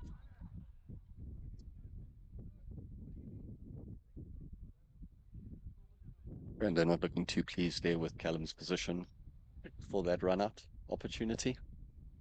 No, I've heard two schools of thought. One is stand behind the wickets. The other one is as Clark's come to bowl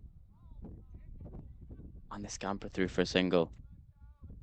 Yeah, sorry. One is standing but right behind the stumps. The other one is like 1 foot on the stumps, 1 foot in front. So you can sort of take it in front of the stumps and take the bails off what they give. In your opinion, what's correct? I'm more of a person who likes to stand next to the stumps and get the Uh-huh. fielders standing next to the stumps. Um, Bold. There's a big swing, no ding. and he's back to the pavilion with 2 balls to go. Just mainly because I believe it's if you're giving yourself the best chance to see the ball, whether it's going to hit the stumps, Hmm. plus if it's missing the stumps, give yourself a great opportunity to grab it, it's going to be standing next to the stumps. Um, it's just a bit of method to my own madness, I suppose, but I always like to see stumps next to me. If the throw is being actually thrown to the leg that's closest to the stumps, I know there could be a chance it could hit. Yeah. I can leave it. If it's more outside that leg, I know I'm going to need to take the stumps. But that's just me, my own preference. I know keepers have their own preference, and I'm sure bowlers will have their own preference. But it is something you need to work on so you can give yourself a gauge on actually this might hit the stumps or it might not. Well, bowled by Callum Clarkson went sort of floaty. And this is, as you said, the quicker, sort of flatter ball, potentially an arm ball that gets that one. Now, Manik Kapoor comes in. Bowler as well, comes in assumingly fairly sharp, has one ball. How far can he hit it? Floats it up and he's bowled. Again, a little bit of turn. Potentially. South finish 127 for 9 after 20. Is that Clarkson finishing with 3? Clarkson 3, Ayush 3, Tyler Stagg 2. Great work there from the spinners. Could have been 4 for Stagg. Sorry, for Clarkson if Tyler Stagg had taken the catch. Yeah, I just seem to not get low enough and get the hands got a bit caught between the knees there. But a really good spell from the 2 spinners. I think really tied them up. And then obviously Tyler Stagg's spell as well, getting the big fish of Shamad Sundari as well. Really good set there from RHC, giving themselves an exceptional chance here now to make the final. I think looking at their batting lineup, I think Edinburgh South are going to have to bowl really well here to give themselves a go at making that final this afternoon. I think a lot of it will depend on how Safwan can start up top with the new ball, especially with the two heavyweights of Liam Naylor and John Van Zyl.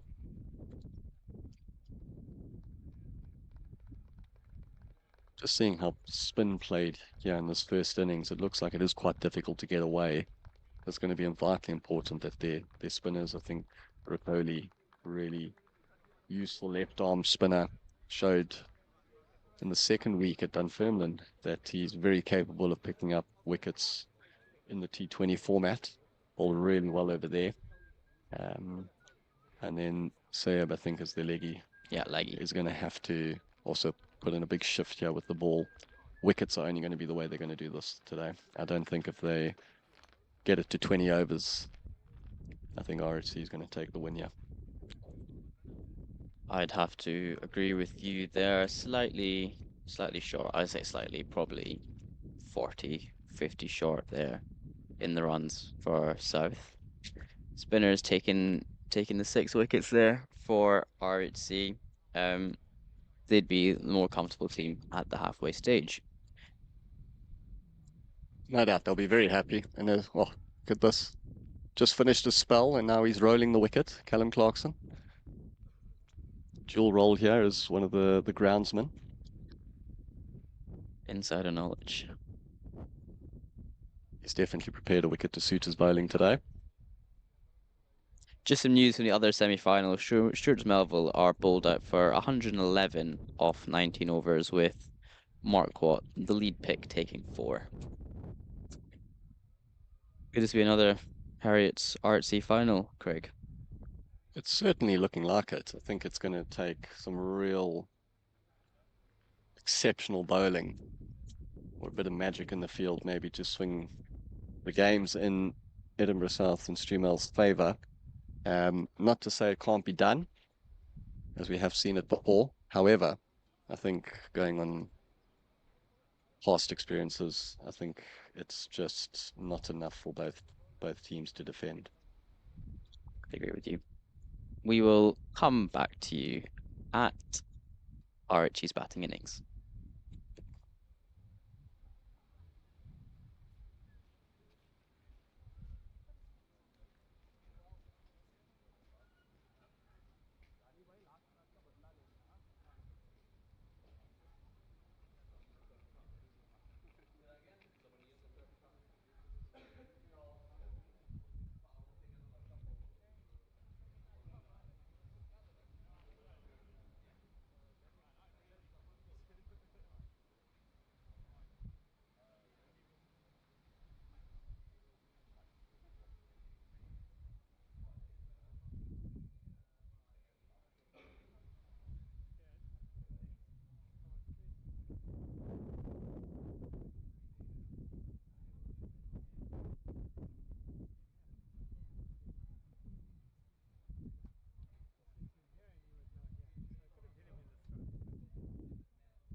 Welcome back to the second innings here at Golden Acre in semi-final one between RHC and Edinburgh South. Edinburgh South won 27 for 9 off their first 20. Big second half coming up here. Knowing Liam and Jono, they'll definitely be looking to capitalise on that power play. Try and take the game away from the Edinburgh South quite early on. Naturally, both very attacking players. And as I've said earlier, Jono has really shown his capabilities in the regional stuff, as well as when playing for Scotland. I think him and Liam had a really good partnership against the Dubai Sandstorm in one of the games, both getting 50 plus with not many balls faced.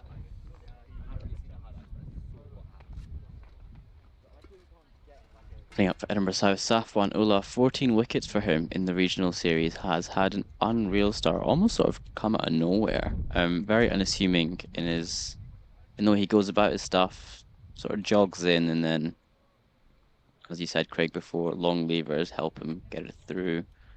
One slip, they've got fine in third, I assume. I can't see a third, but they've definitely got a fine. Yes, they do have a third, yeah. It's going to have to be very attacking here from Edinburgh South, I think. Again, wickets are only going to give them the best chance of taking the win today.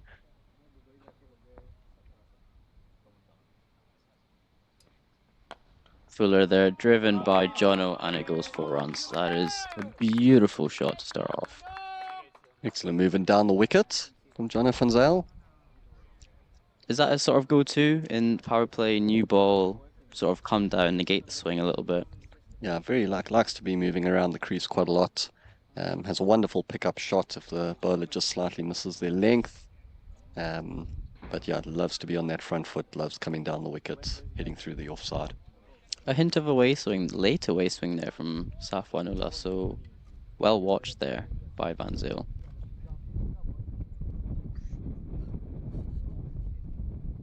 Strong start here for RHC as Safwan Ullah comes in again.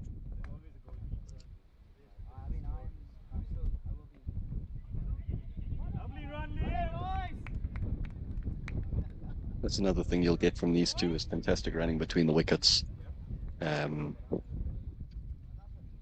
Having watched them bat last year together and then seeing them both play against the Dubai Sandstorm, I heard their running between the wickets there was also exceptional, especially in those middle overs. Liam Naylor, as we spoke about earlier, has come off sensational form in T20 cricket specifically. Struggled a touch in the regional series, but apart from that, has been scoring runs for fun.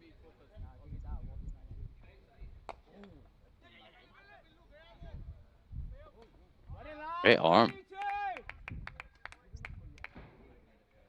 As they scamper through for a single.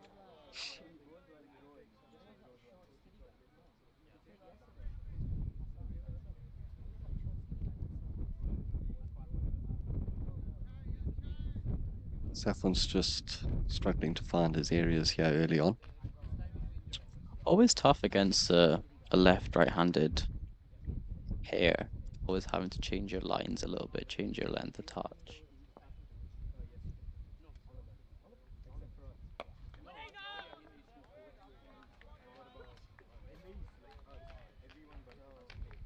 We're the first one he's got on the money so far.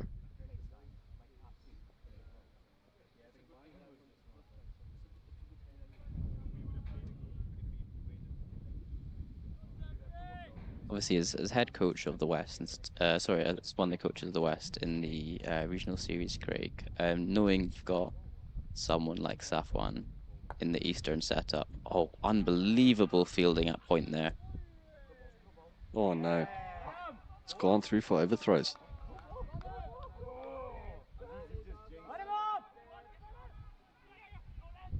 Come through for 3. Seems to have wrong-footed the man doing the backup duties there. It's an unbelievable stop by Rook though at point, just outstretched left hand. Yeah, as I was saying, knowing you've got a guy like Safwan in the opposition lineup, how would you go about guess, talking with your opening bats to face him.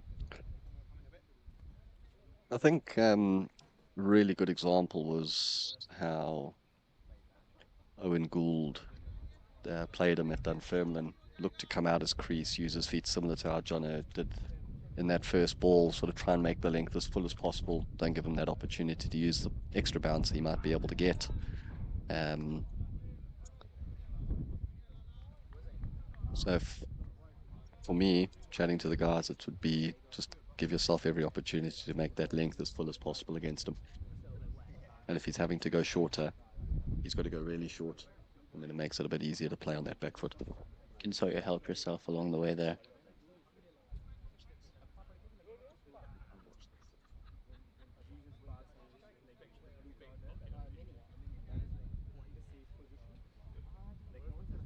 Jamon Sandaru onto ball with his off breaks coming around the wicket. I think this is a great move, getting one of their best spinners on early, and making it it's difficult for the batters to actually use any pace early on. I think good move against a lefty as well. You know, going against the turn away from the lefty there. I think I'll be interested to see what kind of pace Shamod will bowl. With John on strike, I think he would be eager to get on that reverse sweep quite early. Just gonna say the same thing. Seen it too many times. There's been a few people talking about him and his reverse sweeps lately, even to the seamers. He plays them really well, uses the pace well. And it's also, not only is it a scoring shot, it's also a bit of a get out of jail shot for him as well when he needs it. 28 wickets so far this season for Chamod. Be interesting how he doesn't really bowl much out in Sri Lanka, but has been bowling a lot here. Just that experience of knowing what's required. I don't think with the overseas players that come over that they need to have. It's a great shot from Jono Franzel again, using his feet early on. And Shamwad just sort of tossing it up there at a little bit slower pace. But going back here, I think when you have overseas come over, they'll always have some ability to bowl. And in club cricket, just that little bit of experience, knowing what you need to do, just is very handy, and does show that you are able to pick up wickets even as a part-timer, as a professional. A bit of flight there, and Jono helps himself over the bowler's head to 4 more. Looks like we'll have lunch quite quickly, Craig. Well, it's set up and ready to go. I won't be shy of picking out a few sandwiches there. You'd expect him to go much flatter and much quicker. Now, too sort of flighty ones been put away. Bit more flight again to point. Manik does the fielding. A little bit slower in the air there. Again, looks like it just took a bit of turn. The South boys must have seen a bit of turn in their innings for Chamod to go with the flight. My sort of thinking is, I guess in Sri Lanka, you'd want to give it more flight, give it the best opportunity to turn. Whereas in Scotland, a lot of the spinners you see are a bit flatter, a bit quicker. So it's good to see somebody, I guess, still tossing up a little bit, getting purchase and turn. Yeah, I think it's trying to entice the batters into making an error. There's a quicker one. Out to Naylor. Caught. Interesting option there from Liam. They had just put the man back there for him. Rook with the catch. Probably the best fielder in this squad. Not going to drop those. Big wicket that of Liam Naylor. Hasn't gone under 100 strike rate at all this season, apart from one game against Cali in the regional series. So, big fish. Another big fish. Well, as one goes, another one comes in. Brandon McMullen on his way to the crease. It's a man who's had an exceptional 18 months to 2 years with the national side, as well as within the franchise leagues. Recently being picked up in the ETPL by the Edinburgh Castle Rockers. We have got Brandon mic'd up as well, so hopefully we'll be able to hear a few insights from him, which should be very fun. He's had unbelievable few years, picked up by the Abu Dhabi Knight Riders, as you said, the ETPL.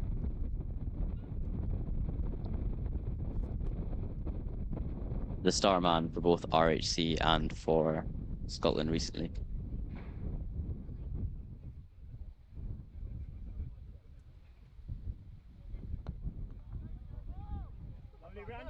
As well, they're very comfortably off the back foot, push it to long on, come through for one.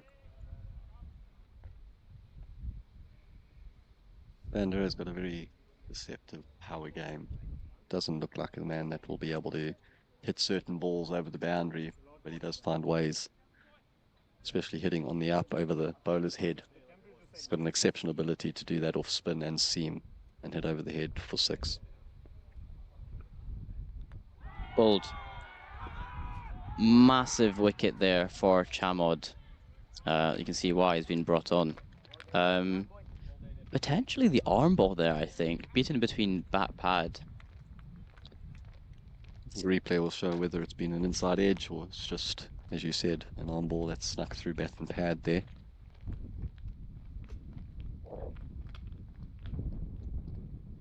Dishan ran it into the crease.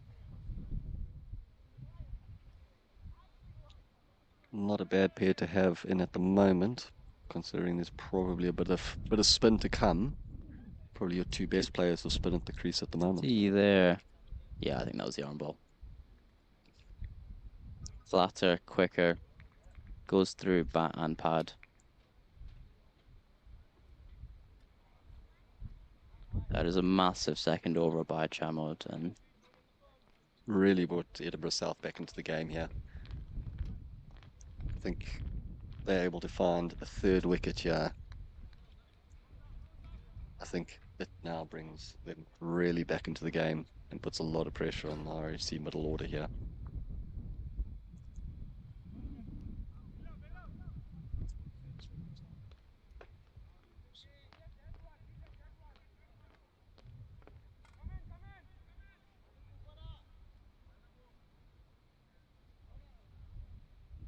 cover's gone straight out for Brando.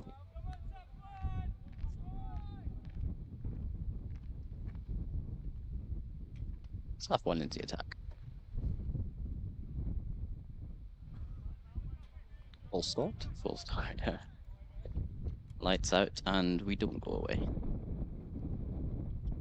Dishan has had a product of the Mumbai cricketing circuit, came over here for uni and his for his masters, and sort of stayed along. Been I think RHC is the only club out here in Scotland.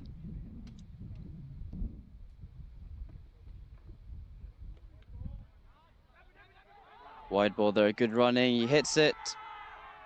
Umpire is not interested. Dishan gets there. Little hesitation, but seems to have made it fairly comfortably. Both fairly quick runners. Good piece of fielding there from the keeper. Again, got another good story about Dishan. It was our first university game together. I think it was both of our first games for the uni's first 11. We were playing a very strong Loughborough team. Up at Livingston? Up at Livingston, that is correct. And we batted first. We were a lot down for not many. We'd seen Dishan in the nets and stuff, but it was nothing very special. That was a good player. Oh, Safwan cuts him in half there. So I think he's batting like 7 or 8 up at Livy. It's a early season wicket. It's up and down. It's all over the place. Loughborough boys bowling quick, spin. He just makes it look like an absolute paradise. Scores I think 70 or 80 odd. Still lose the game very comfortably, but stand-up performer by far. And we come off like at the end of the game and we're like, who is this bloke?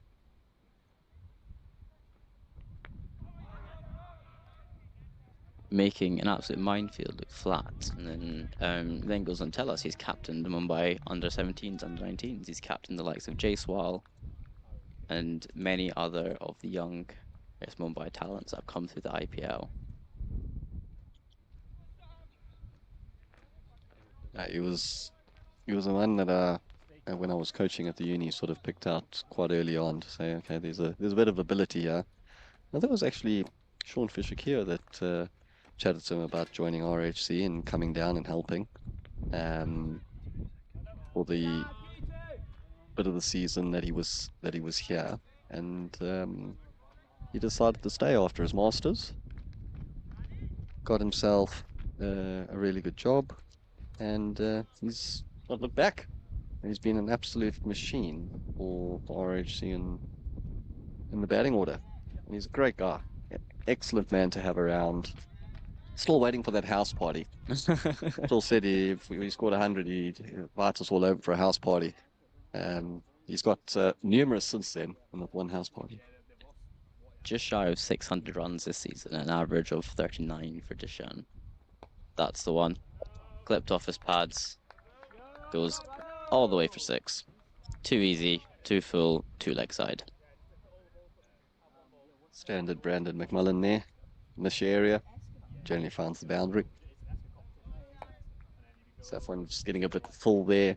I think his length to Dishan was probably his ideal area he wants to be in, even to Brandon. Just missing a bit fuller there and paying the price for it. Slip coming out now. Do you reckon there's a sense of, not uncertainty, but a sense of doubt when you're bowling to a batter of the caliber of Brandon, or an international player for that matter? I mean, he's probably had that throughout the regional series where he's done it incredibly well. Much better length there. Good running. Yeah, I think that area there that he's just bowled is where he's been really successful across the season as well as within the regional series. I think that's what's brought him a lot of success, especially when he's been playing at home on a wicket that gives a little bit of invariable bounce. He's managed to really go there and hit the surface well and try and extract as much as he can out. Chamon moves from mid-wicket into a first slip for Dishan.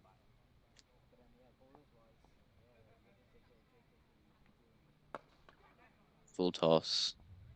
Very comfortable single. It's almost looking like he's trying to bowl too fast a little bit. I think looking for those magic balls to try and get some wickets. Essentially, we know that's going to be the way Edinburgh South's going to win this game. I think if it goes to 20 overs, it's going to be quite a clear winner here. So wickets are required. Sometimes you can just force it a bit and look for that magic ball. Fortunately, when you do that, you give away bad balls, and when you've got players of the caliber that they have at the crease at the moment, those balls will be put away.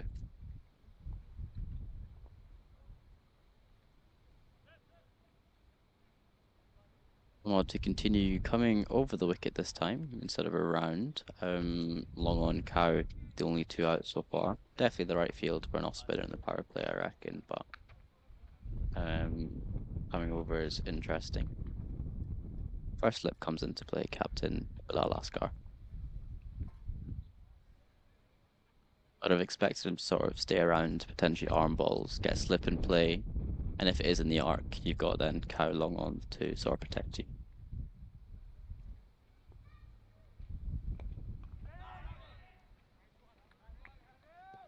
I think what Shamal might be looking to do is try and give both options a play, sort of that little bit of turn that might be around, try and beat bat and pad, and then use maybe a slider or an arm ball, try and work on that outside edge as well.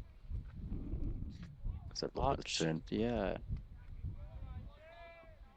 It looked like it come out of his hand quite flat, but just off the deck it slowed up a touch. Dishan probably wanted that one to go.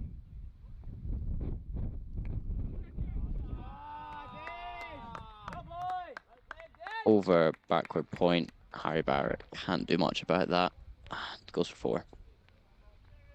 Touch wide there from Chamod. Easy helpings for Dishan. Yeah, just missing his line there. allowing Dishon to play into his strength area, which is outside off. Dishon on the cut is always very strong, and then the square drive is even stronger. How moves to sort of a square leg region. What does that indicate to you? Is one to come a little bit straighter potentially? No doubt he's looking to straighten up his line here and try and attack the stumps. Try and not give Dishon any width, which is where he'd probably be looking to score most of his runs. The minute you miss outside off, that's his strength area.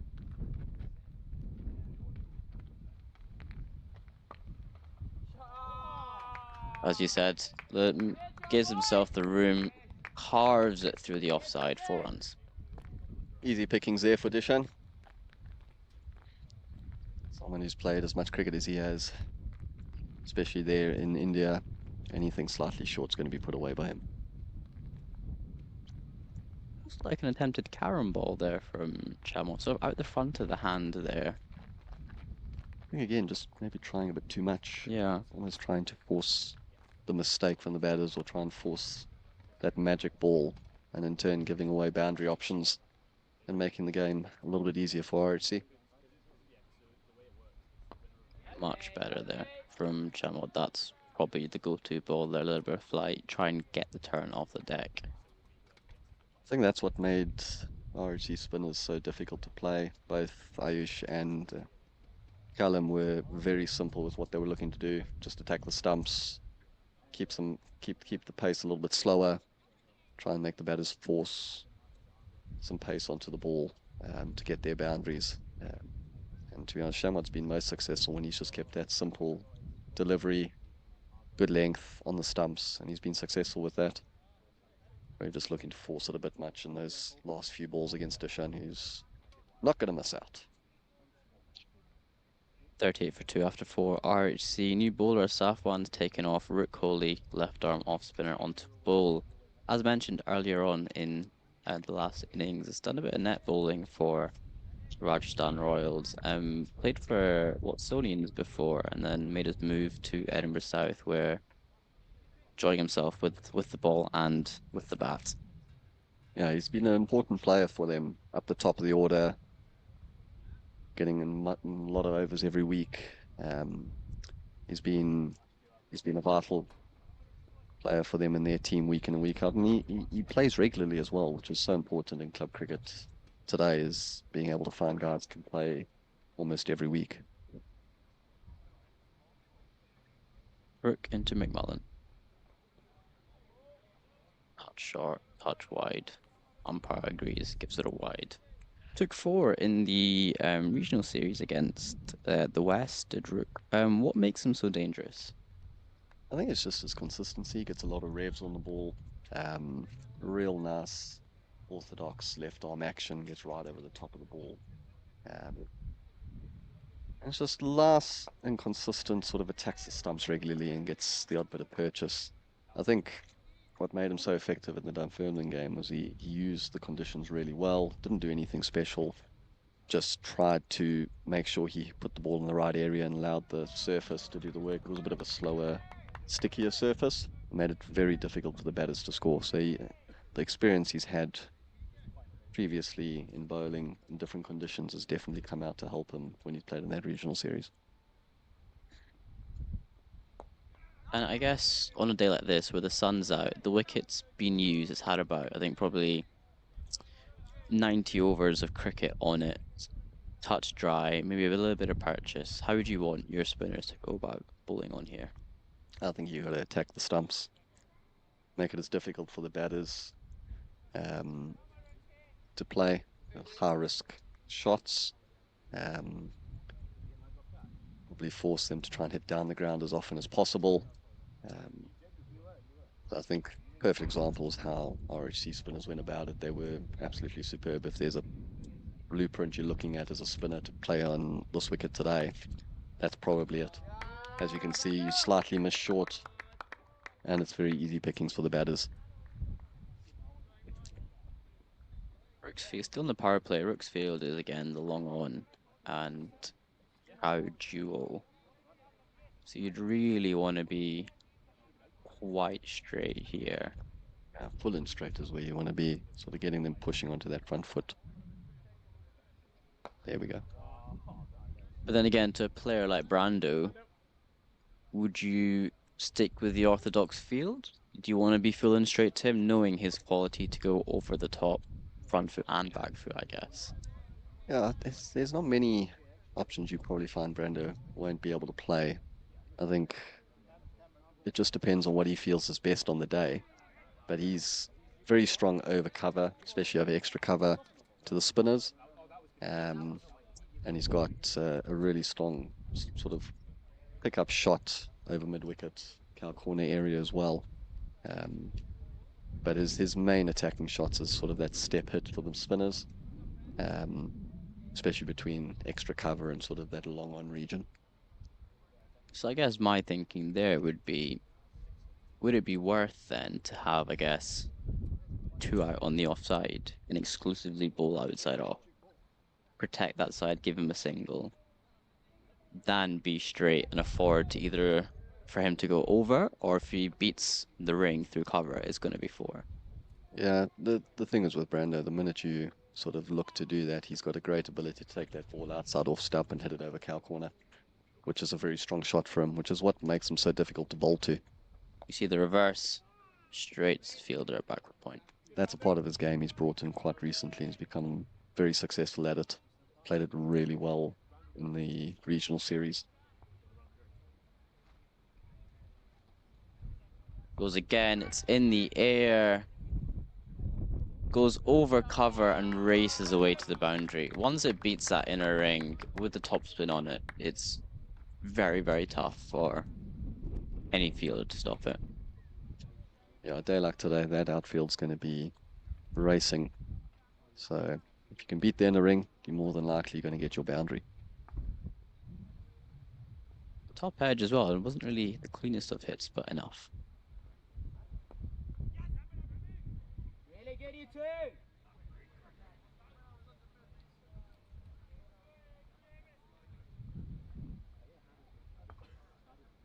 See, they're both Chamod and Safwan, a touch expensive, going at nines.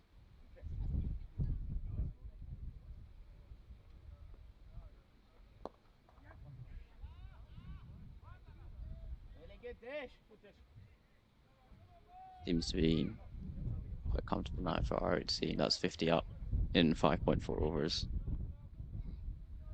Yeah, no doubt, even with a couple of wickets, that they were still going to look to attack the power play. Goes again, beats everyone. Very fortunate for that not to hit the stumps.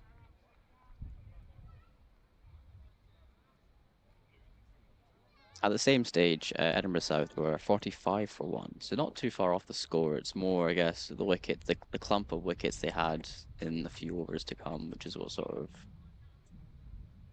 pegged their building a bit.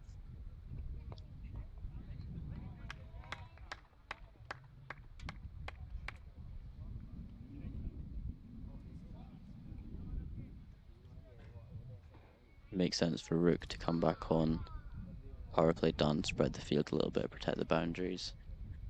Yeah, I think the main thing now is to try and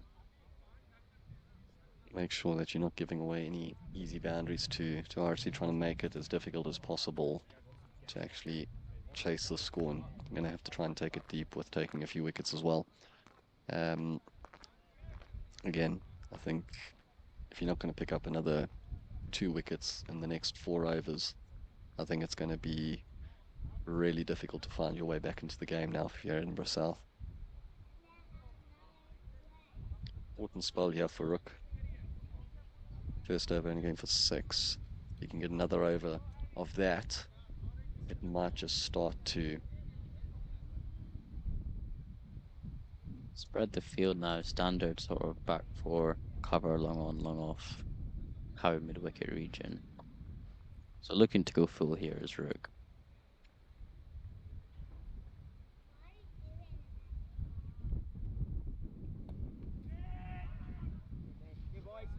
Again, just a little bit of width for Dishan to use. He's jumped on it straight away. think with Dishan, you want to get him on the front foot hitting down the ground as much as you can. That wasn't a particularly short ball. Still does very well to play that off the back foot.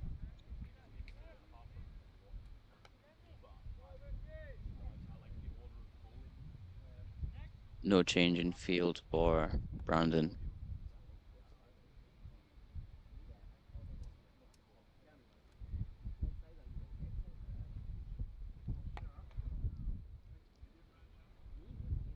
Probably not a bad option for Brando, just getting him on the back foot a little bit. But I think the batters are very happy to rotate strike at the moment for the next few overs. Just keep laying the runs on top of each other there. Going at 8. Chamo does fielding well at cover. Good first 4 here from Rook. Dot, 1-1 dot. Needs to finish off the over strong here.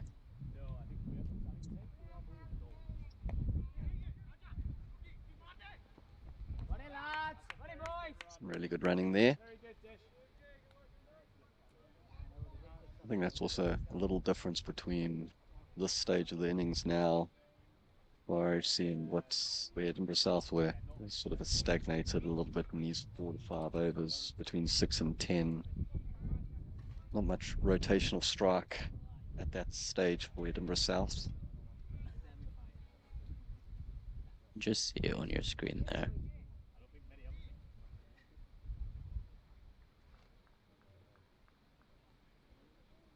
Very similar so far. The same stage, Edinburgh South 47 for 2.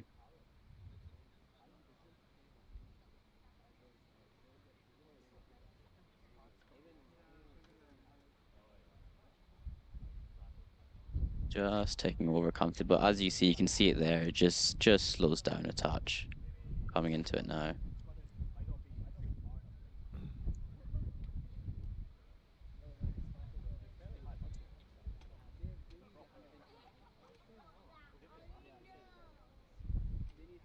Important last ball here. And just close out the over. It just might give them this chance at building a few pressurized overs. Just a little bit of flight. And clears the front leg. And clears the boundary. 6 runs.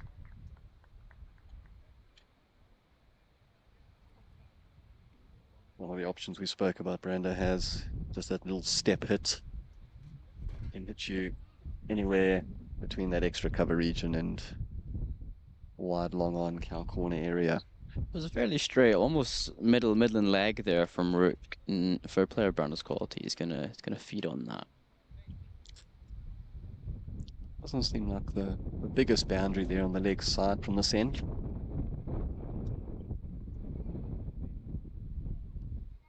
Change of bowler, Soya Panusia is coming on leg spinner. Interesting, they're sticking with spin here. They clearly must have seen something when they were batting. He tends to bowl quite flat, Soyeb.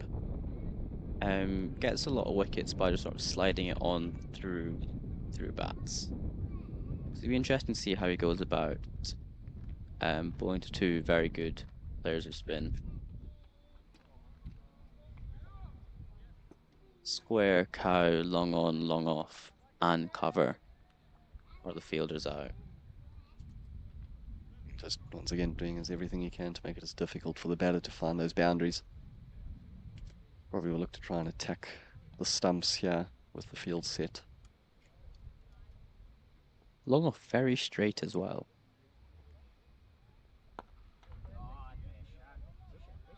Pulled that straight, Dishan. Good piece of fielding. Just the one.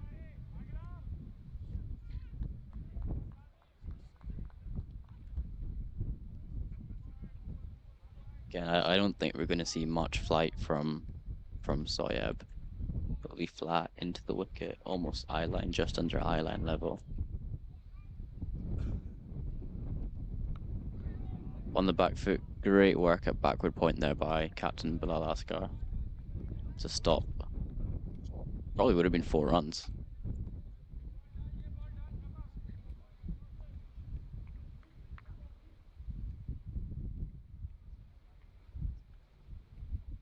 Comes the reverse and goes all the way. 4 runs. Looks like off the bat as well. Probably not where he intended, but I'm sure he'll take the runs. 29 off 16 for McMullen. Yeah, looks like I think he just nicked it through by bowler's reaction. Jamal just had a word with his bowler. Did we see the flight there? Reverse sweeps again, goes for 4. I'm not sure flighting it is the way. Yeah, with the way the field's set, Brenda's looking for boundary where it's easiest to play, and seems that reverse sweeps his option. He's gone to it quite a few times already. Covers come out. Deep covers come up, sorry, and they've sent almost point back almost for that reverse sweep. I think with 2 boundaries now, probably fine. He'll just try and work it around, Yeah. close off the over.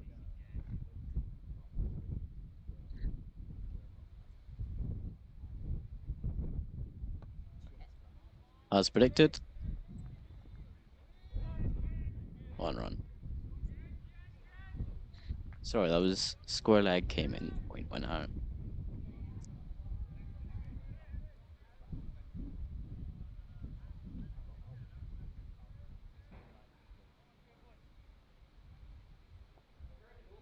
Almost like he was setting the field for the bad ball, because I don't think he bowled particularly well there to his field. That was well bowled. But Yeah. before that,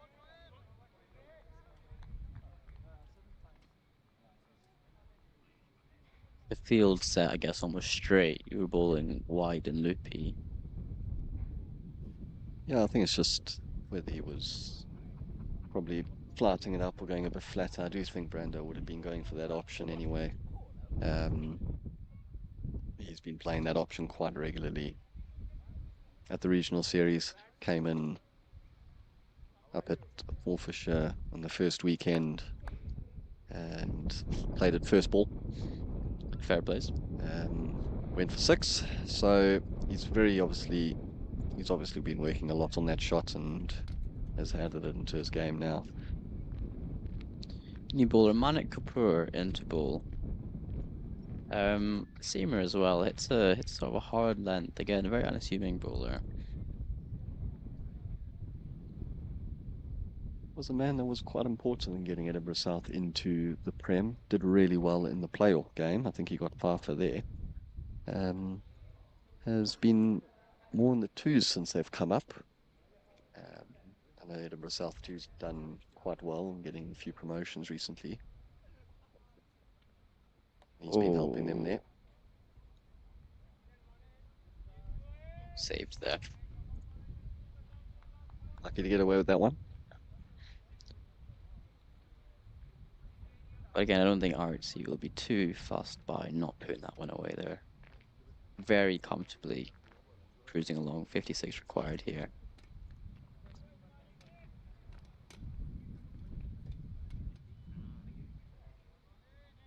I think another couple of overs of these two continue to build this partnership, and they've probably put themselves in a position to really nail down the semi-final. Driven through to low on there by Dishan Rane for a single. At the same stage, Edinburgh South 50 for 2. So 23 runs more, RHC. Yeah, no doubt well ahead of the game. Again, it comes down to, can Edinburgh South pick up 2 or 3 wickets here in the next few overs to try and give themselves a chance in getting back in the game. Are we getting on in the second game there? The second game looks like a bit of a cruise for Harriet. So 81 for 2 after 11, chasing 112. Lloyd Brown 48 off 32, Josh Elliott 18 off 19. Big wickets of Mark Watt, Matthew Cross out for cheap.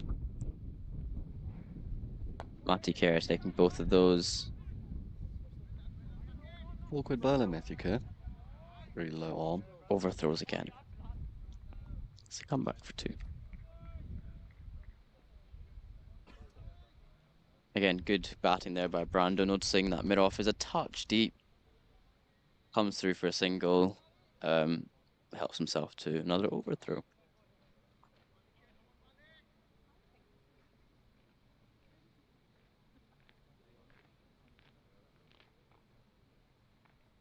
That has gone very high up in the air. Mid-off, Harry Barrett goes. Oh! He's backed out the catch. At this stage, I think you've got to be trying to take those chances. Do everything you can to try and get some hands on the ball. You just never know what might happen. Yeah, he looks to go sort of leg side there, Brando. He thinks he's out. It's gone high up. Oh, no. Needed better communication there from the two players. Catching 101. Call your name. On the wide, top it off. Not ideal for Manik. There's an opportunity there to try and find your way back into the game. Better communication. You take that catch. Over the last couple of weeks, you've gotten into the RHC middle order, and it's been a bit of hard work for them last couple of weeks. But fortunately, the two men are still at the crease. We're Edinburgh South. 7 off for Manik, including that one opportunity to Brandon McMullen. Just outside off there, you saw it goes sort of flick it over the leg side. Doesn't get much of it. Top edges it straight up. A miscommunication between the two South fielders, long on and long off. Look at that lovely view of the castle. Beautiful. You're not here, get yourself down to a gorgeous Golden Acre. The sun is out, the barbecue on, bar is open. Good cricket. No doubt some quality cricket to be at play. What time's the final starting? 3:30 p.m. 3:30. Try and get yourselves down for the final. 3:30 start. Definitely a good quality game ahead of us there. Looking like most likely a repeat of last year's final between Heriots and RHC.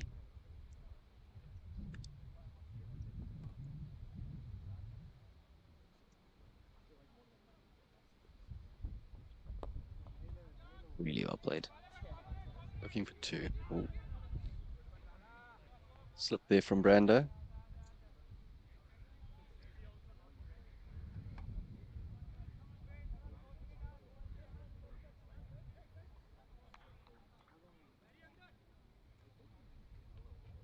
And score leg comes up, point goes out for that reverse sweep.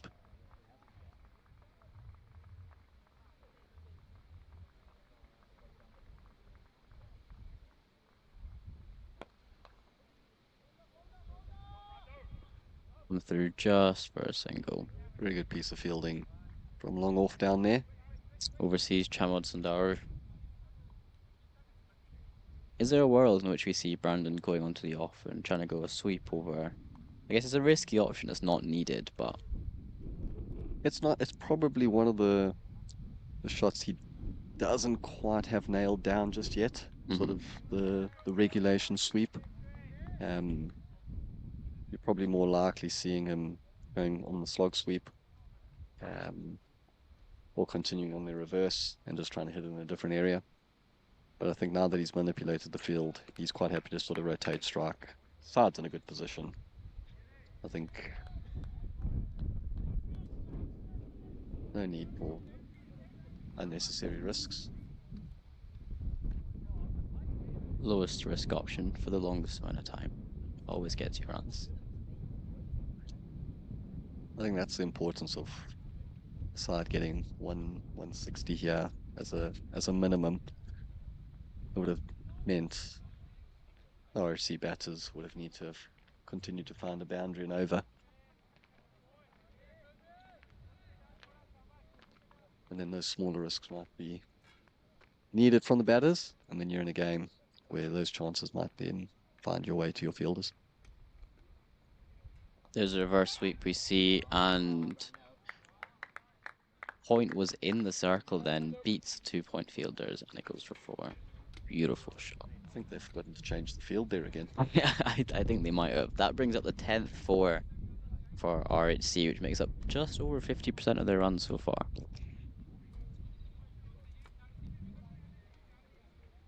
Beautiful shot. Not really much of the chance. Splits the 2-point fielders very centrally. Oh, very well placed.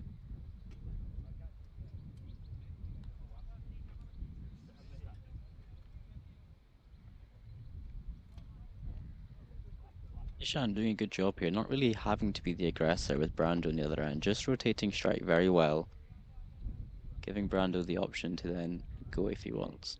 I think that's also the advantage of not chasing a relatively high score. Is you can have someone playing a small supporting role if someone's going well on the other end. Guides that down to third man for a single.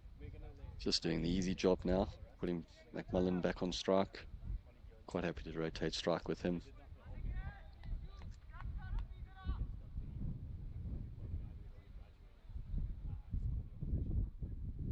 In terms of game management, you won't find too many people better than Dish and Rana.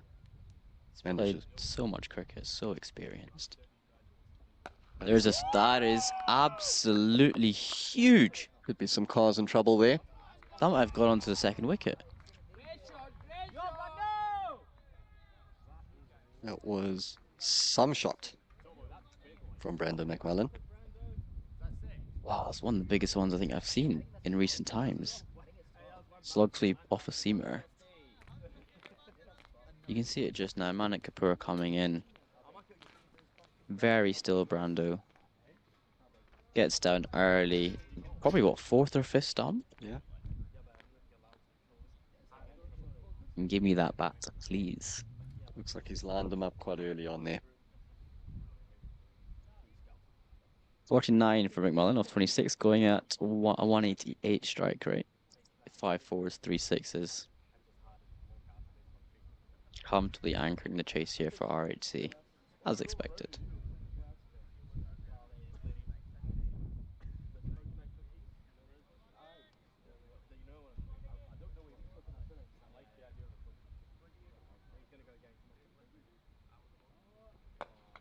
Driven through the covers. Chamod does well there to get a boot on it. Really good running as they come back for 2. 50 up for McMullen.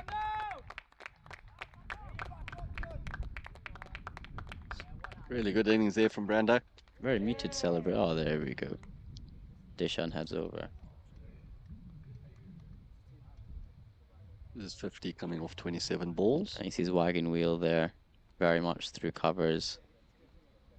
And that reverse sweep as well. Mannequin to ball. It's now going to be milky, I reckon. Just get the ones. About 30 needed here. With 10 overs, 9 overs left. Hard work being done in the power play. Bunzeel was 16 off 8. A little cameo, 3 4s, and then McMullen and Dishan. Guiding RHC very comfortably. Oh, a slight slip there from Dish. Slip on both ends. Slip on both ends, correct. Might be getting a little dry out there. With the sun coming down, you'd hope so. You'd expect so, rather.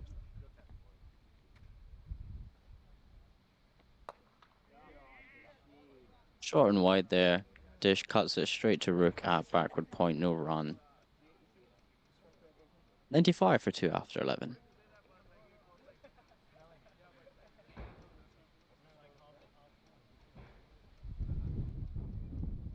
Soyab to continue. He's going at 8, 2 off his 17 off his 2 overs so far.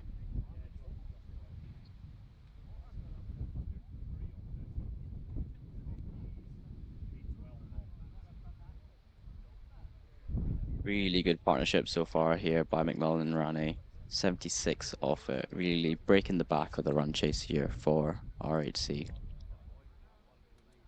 Um, Point still in, square leg still out for Brandon. Maybe change your mind by bowler here.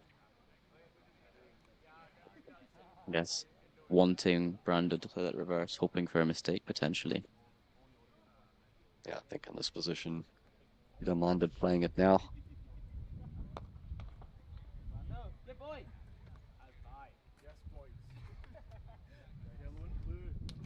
Knocking himself one down to long on there. I don't think we're going to see many risks from here on out, getting their singles and doubles very comfortably.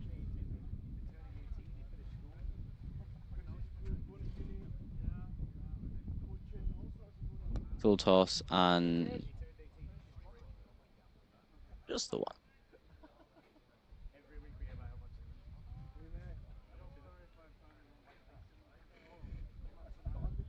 What do you think South can do differently here with the ball and in the field?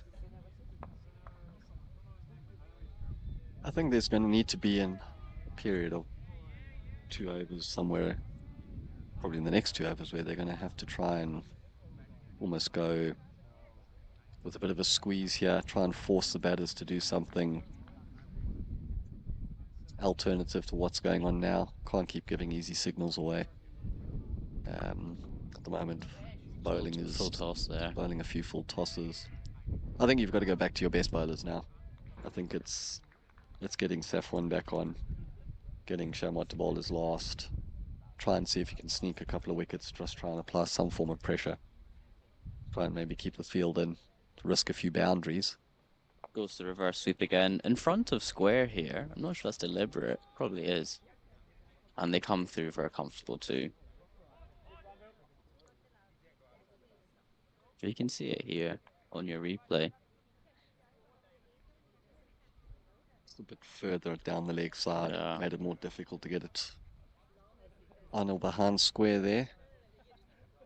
I think by the bowler's reaction, they're sort of wanting him to play that reverse sweep. It looks like one of the spectators signaling for. Ump's not having it. Only it was that easy. Goes again for the reverse sweep over a point this time, and that is 4 runs.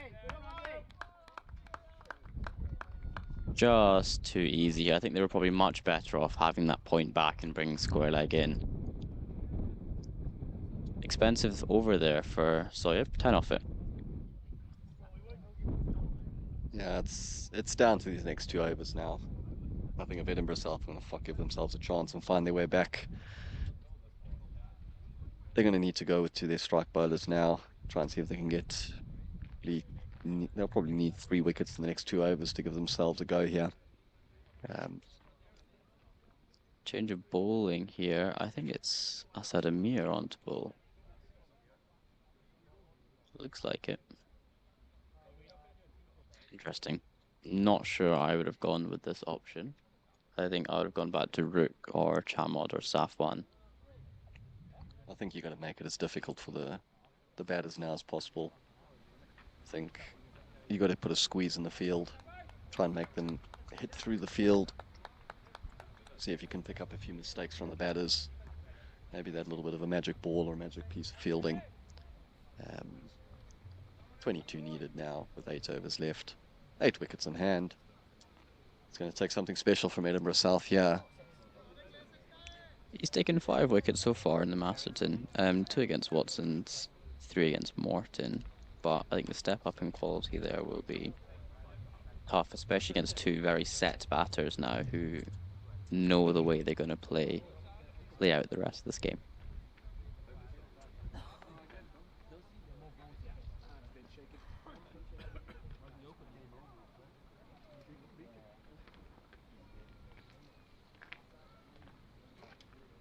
Slingy action. Good start, double.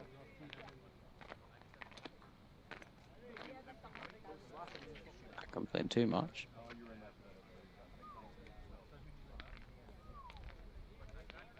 Very mid-crease, good length. Just that little area outside off from the seamers that Dishan, I think, does have a little bit of a weakness to. Tends to push a little bit out at that ball. Oh, not great. Wide ball. Cannot afford extras at this stage.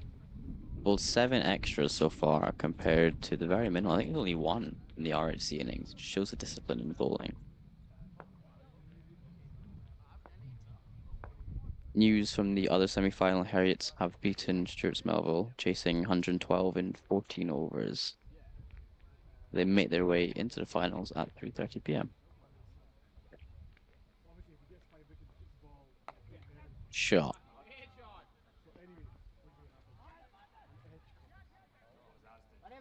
Very wayward throw there. Almost literally the whole length of the pitch. Using the wind. Going from deep cover to square leg. Made what would have been touch and go too, quite comfortable.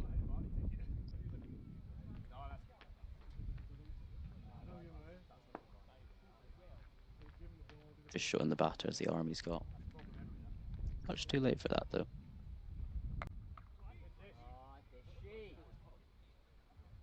It's all looking a bit too easy now for RHC. Quite comfortable working the ball around.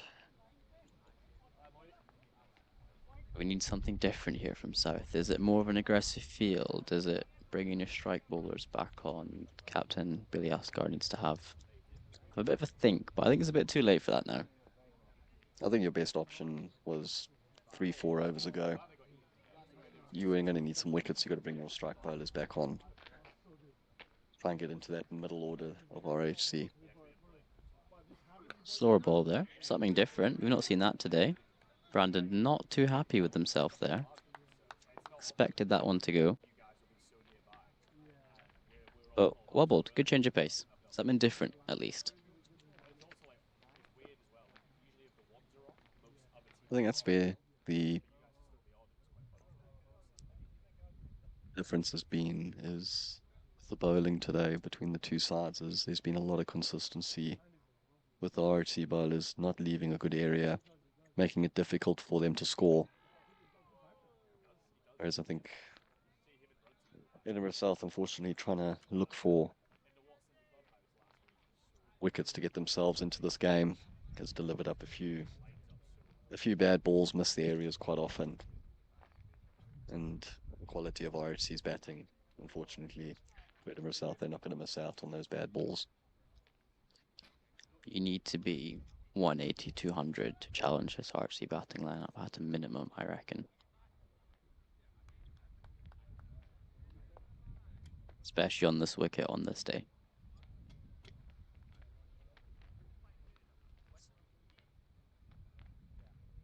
Slower ball again. Cannot bowl that short. And that is gone onto the rugby fields at Golden Acre. That is a massive 6. Fortunately, you can't be dishing that up You at this cannot stage of the game. Someone like Brandon McMullen on 60 is not going to miss out. 66 off 35 for Brandon McMullen. 6 fours, 4 sixes, going at strike rate of 189. He's very, very comfortable out there. Looks like Chamod coming back on. I think it's just, as you said, a few overs too late here. Yeah, I think if you were going to give yourself a chance, probably needed to come back on around the 8th or 9th over. Yeah. It's not Chamod actually. Who is coming on?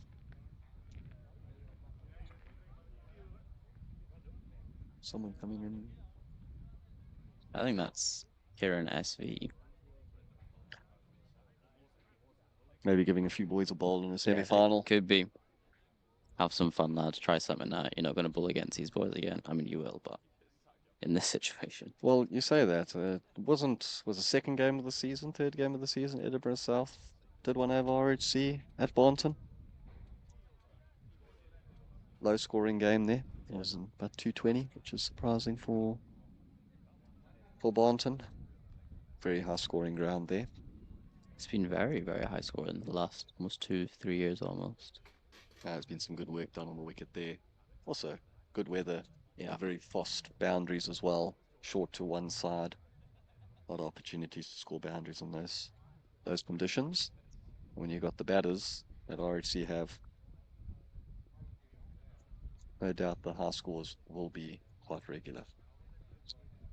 13 off the last over. If you were a betting man, Craig, are they going to finish it in this over? Um, I'll That's four. probably take it after that ball. I know the odds might have dropped because I got my bet in late, but what's needed? Nine? Nine. Nine?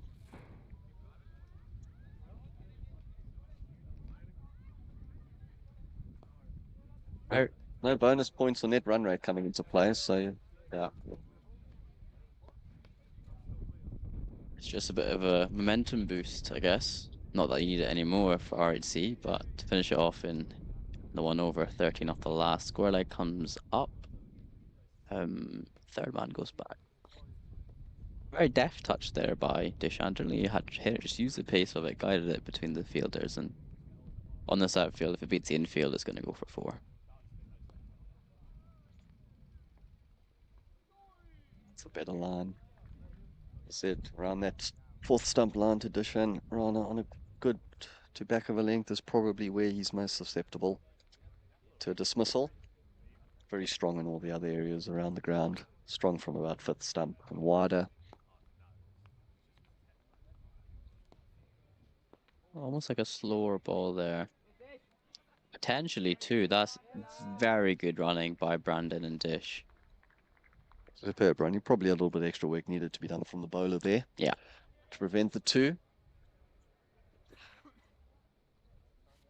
7 off the last three, Craig. You put your odds on yes. Dishan to walk across and hit it over square. He Oh, did walk across. Run one. just wasn't Just one. quite where he needed it, but he was looking. This could be the ball. Brando to finish it in one ball. Brandon, 2 balls left, 6 required. Is this the step on to off? See you later. Wouldn't surprise if a reverse sweep. Called it. Goes for four. So, Craig, what was the thought process behind that? Um, for me, just understanding and watching a lot of Brando bat over the years Fair. is he's generally not going to be walking across and trying to flick it over square leg. He's he's more likely to take on, especially at this pace. He's more likely to sort of treat the medium pacer as a spinner. 2 runs required off the last. Oh, that is a hit me. Oh, no. Oh, no. The ump has not given the no ball. It looked close.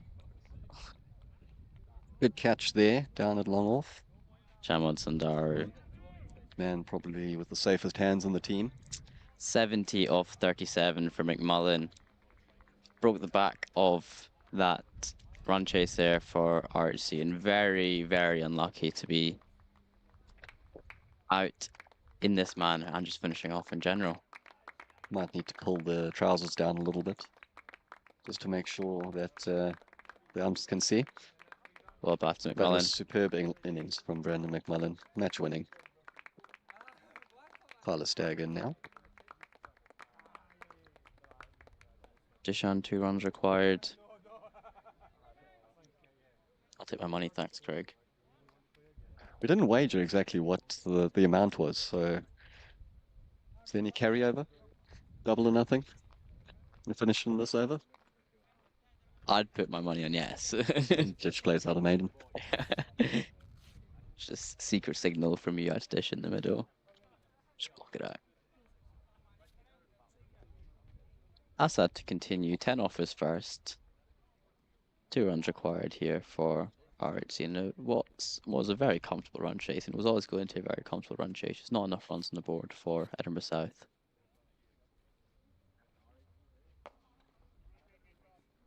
There's the first dot.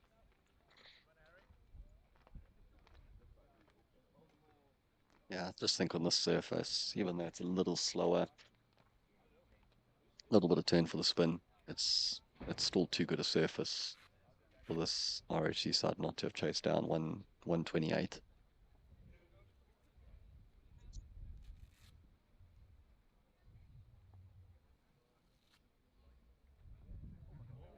Oh, 5 wides, game over.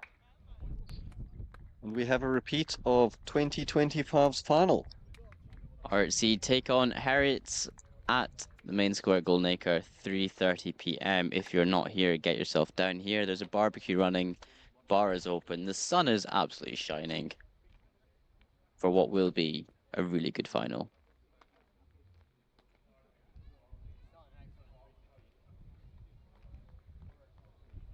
Match summary there for you. Very comfortable chase for RHC, 131 in their 14 overs. McMullen breaking the back of that chase with 70 off 37. Some wonderful cricketing shots, and Dishan ably helping him, just rotating the strike. 32 off his 37. Yeah, I think we go back to the first innings. Superb from the spinners. Really good set from Tyler Stagg as well. Really set up the game for RHC to come and chase this total down and get themselves through to the final. It's going to be a tougher task for both teams in this final. Two really good sides. I think slightly different side to last year's final for Heriots. But no doubt a team that's done really well so far in the Masterton. Both teams have done really well in the Masterton, probably going all unbeaten up until this point. And I think going into this final, could we have a new Masterton winner? Very potentially. I think this confirms RHG's participation in finals day. As Heriots are the winners, they get automatic qualification. So I think I'm not entirely too sure on the ruling of that. So I think this win confirms RHC taking part in T20 finals day on August the 16th at Stirling. You might be right. I'm not too sure exactly how, because we didn't get it last year. I think it was just the winners of the. That's because Grange weren't in the final last year. Yes, because they won it previous year. Yes, Correct. which is why I'm Correct. assuming the win that whoever went to the final would have gone through. That does make more sense. I forgot that they actually did that. There we go. You can see here. It looks like Brandon's coming over. Do you want to have a quick chat? Can do. Great, gonna put the mic on. Brandon 70 off 37 broke the back of that run chase. Thoughts on the innings so far? Yeah, it was good. I thought we fought back really well with the ball. In that first innings there, they obviously had a good opening stand, which was good, and then got a total that was very much chaseable on a really good wicket out there. Fast outfield, windy conditions, so I made the use of that short boundary in the wind in my innings. What was the chat between you and Dish? Were you going to be the aggressor from ball one and Dish sort of rotating? I think like our games complement each other quite well. Like I am an aggressive batter, and it helped that Dish was there just being solid, feeding me strikes. So I think the innings complemented each other perfectly with me and him at the crease. That was kind of the chat. I was like, I'm just going to keep going with the reverse with the wind, and he was going to try and hit twos in the leg side or the odd boundary. Obviously, look to be positive and get the boundaries, but yeah, it was mainly me to be the aggressor. Perfect. And bowling innings, thoughts on that? Restricted them quite well for what's probably a 170, 180 wicket. Restricted them to about 130. Very disciplined bowling.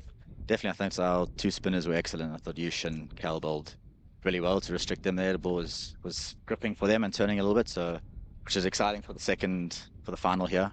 But they were excellent in that bowling innings. I thought Tyler Stagg bowled extremely well as well. I don't know what his figures were, but it couldn't have been for many. So yeah, it was very disciplined.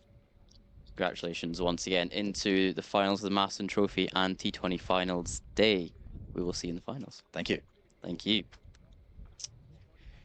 Craig, that is us for the semi-finals. I will see you in the finals at 3:30 p.m. RHC versus Heriots Cricket Club.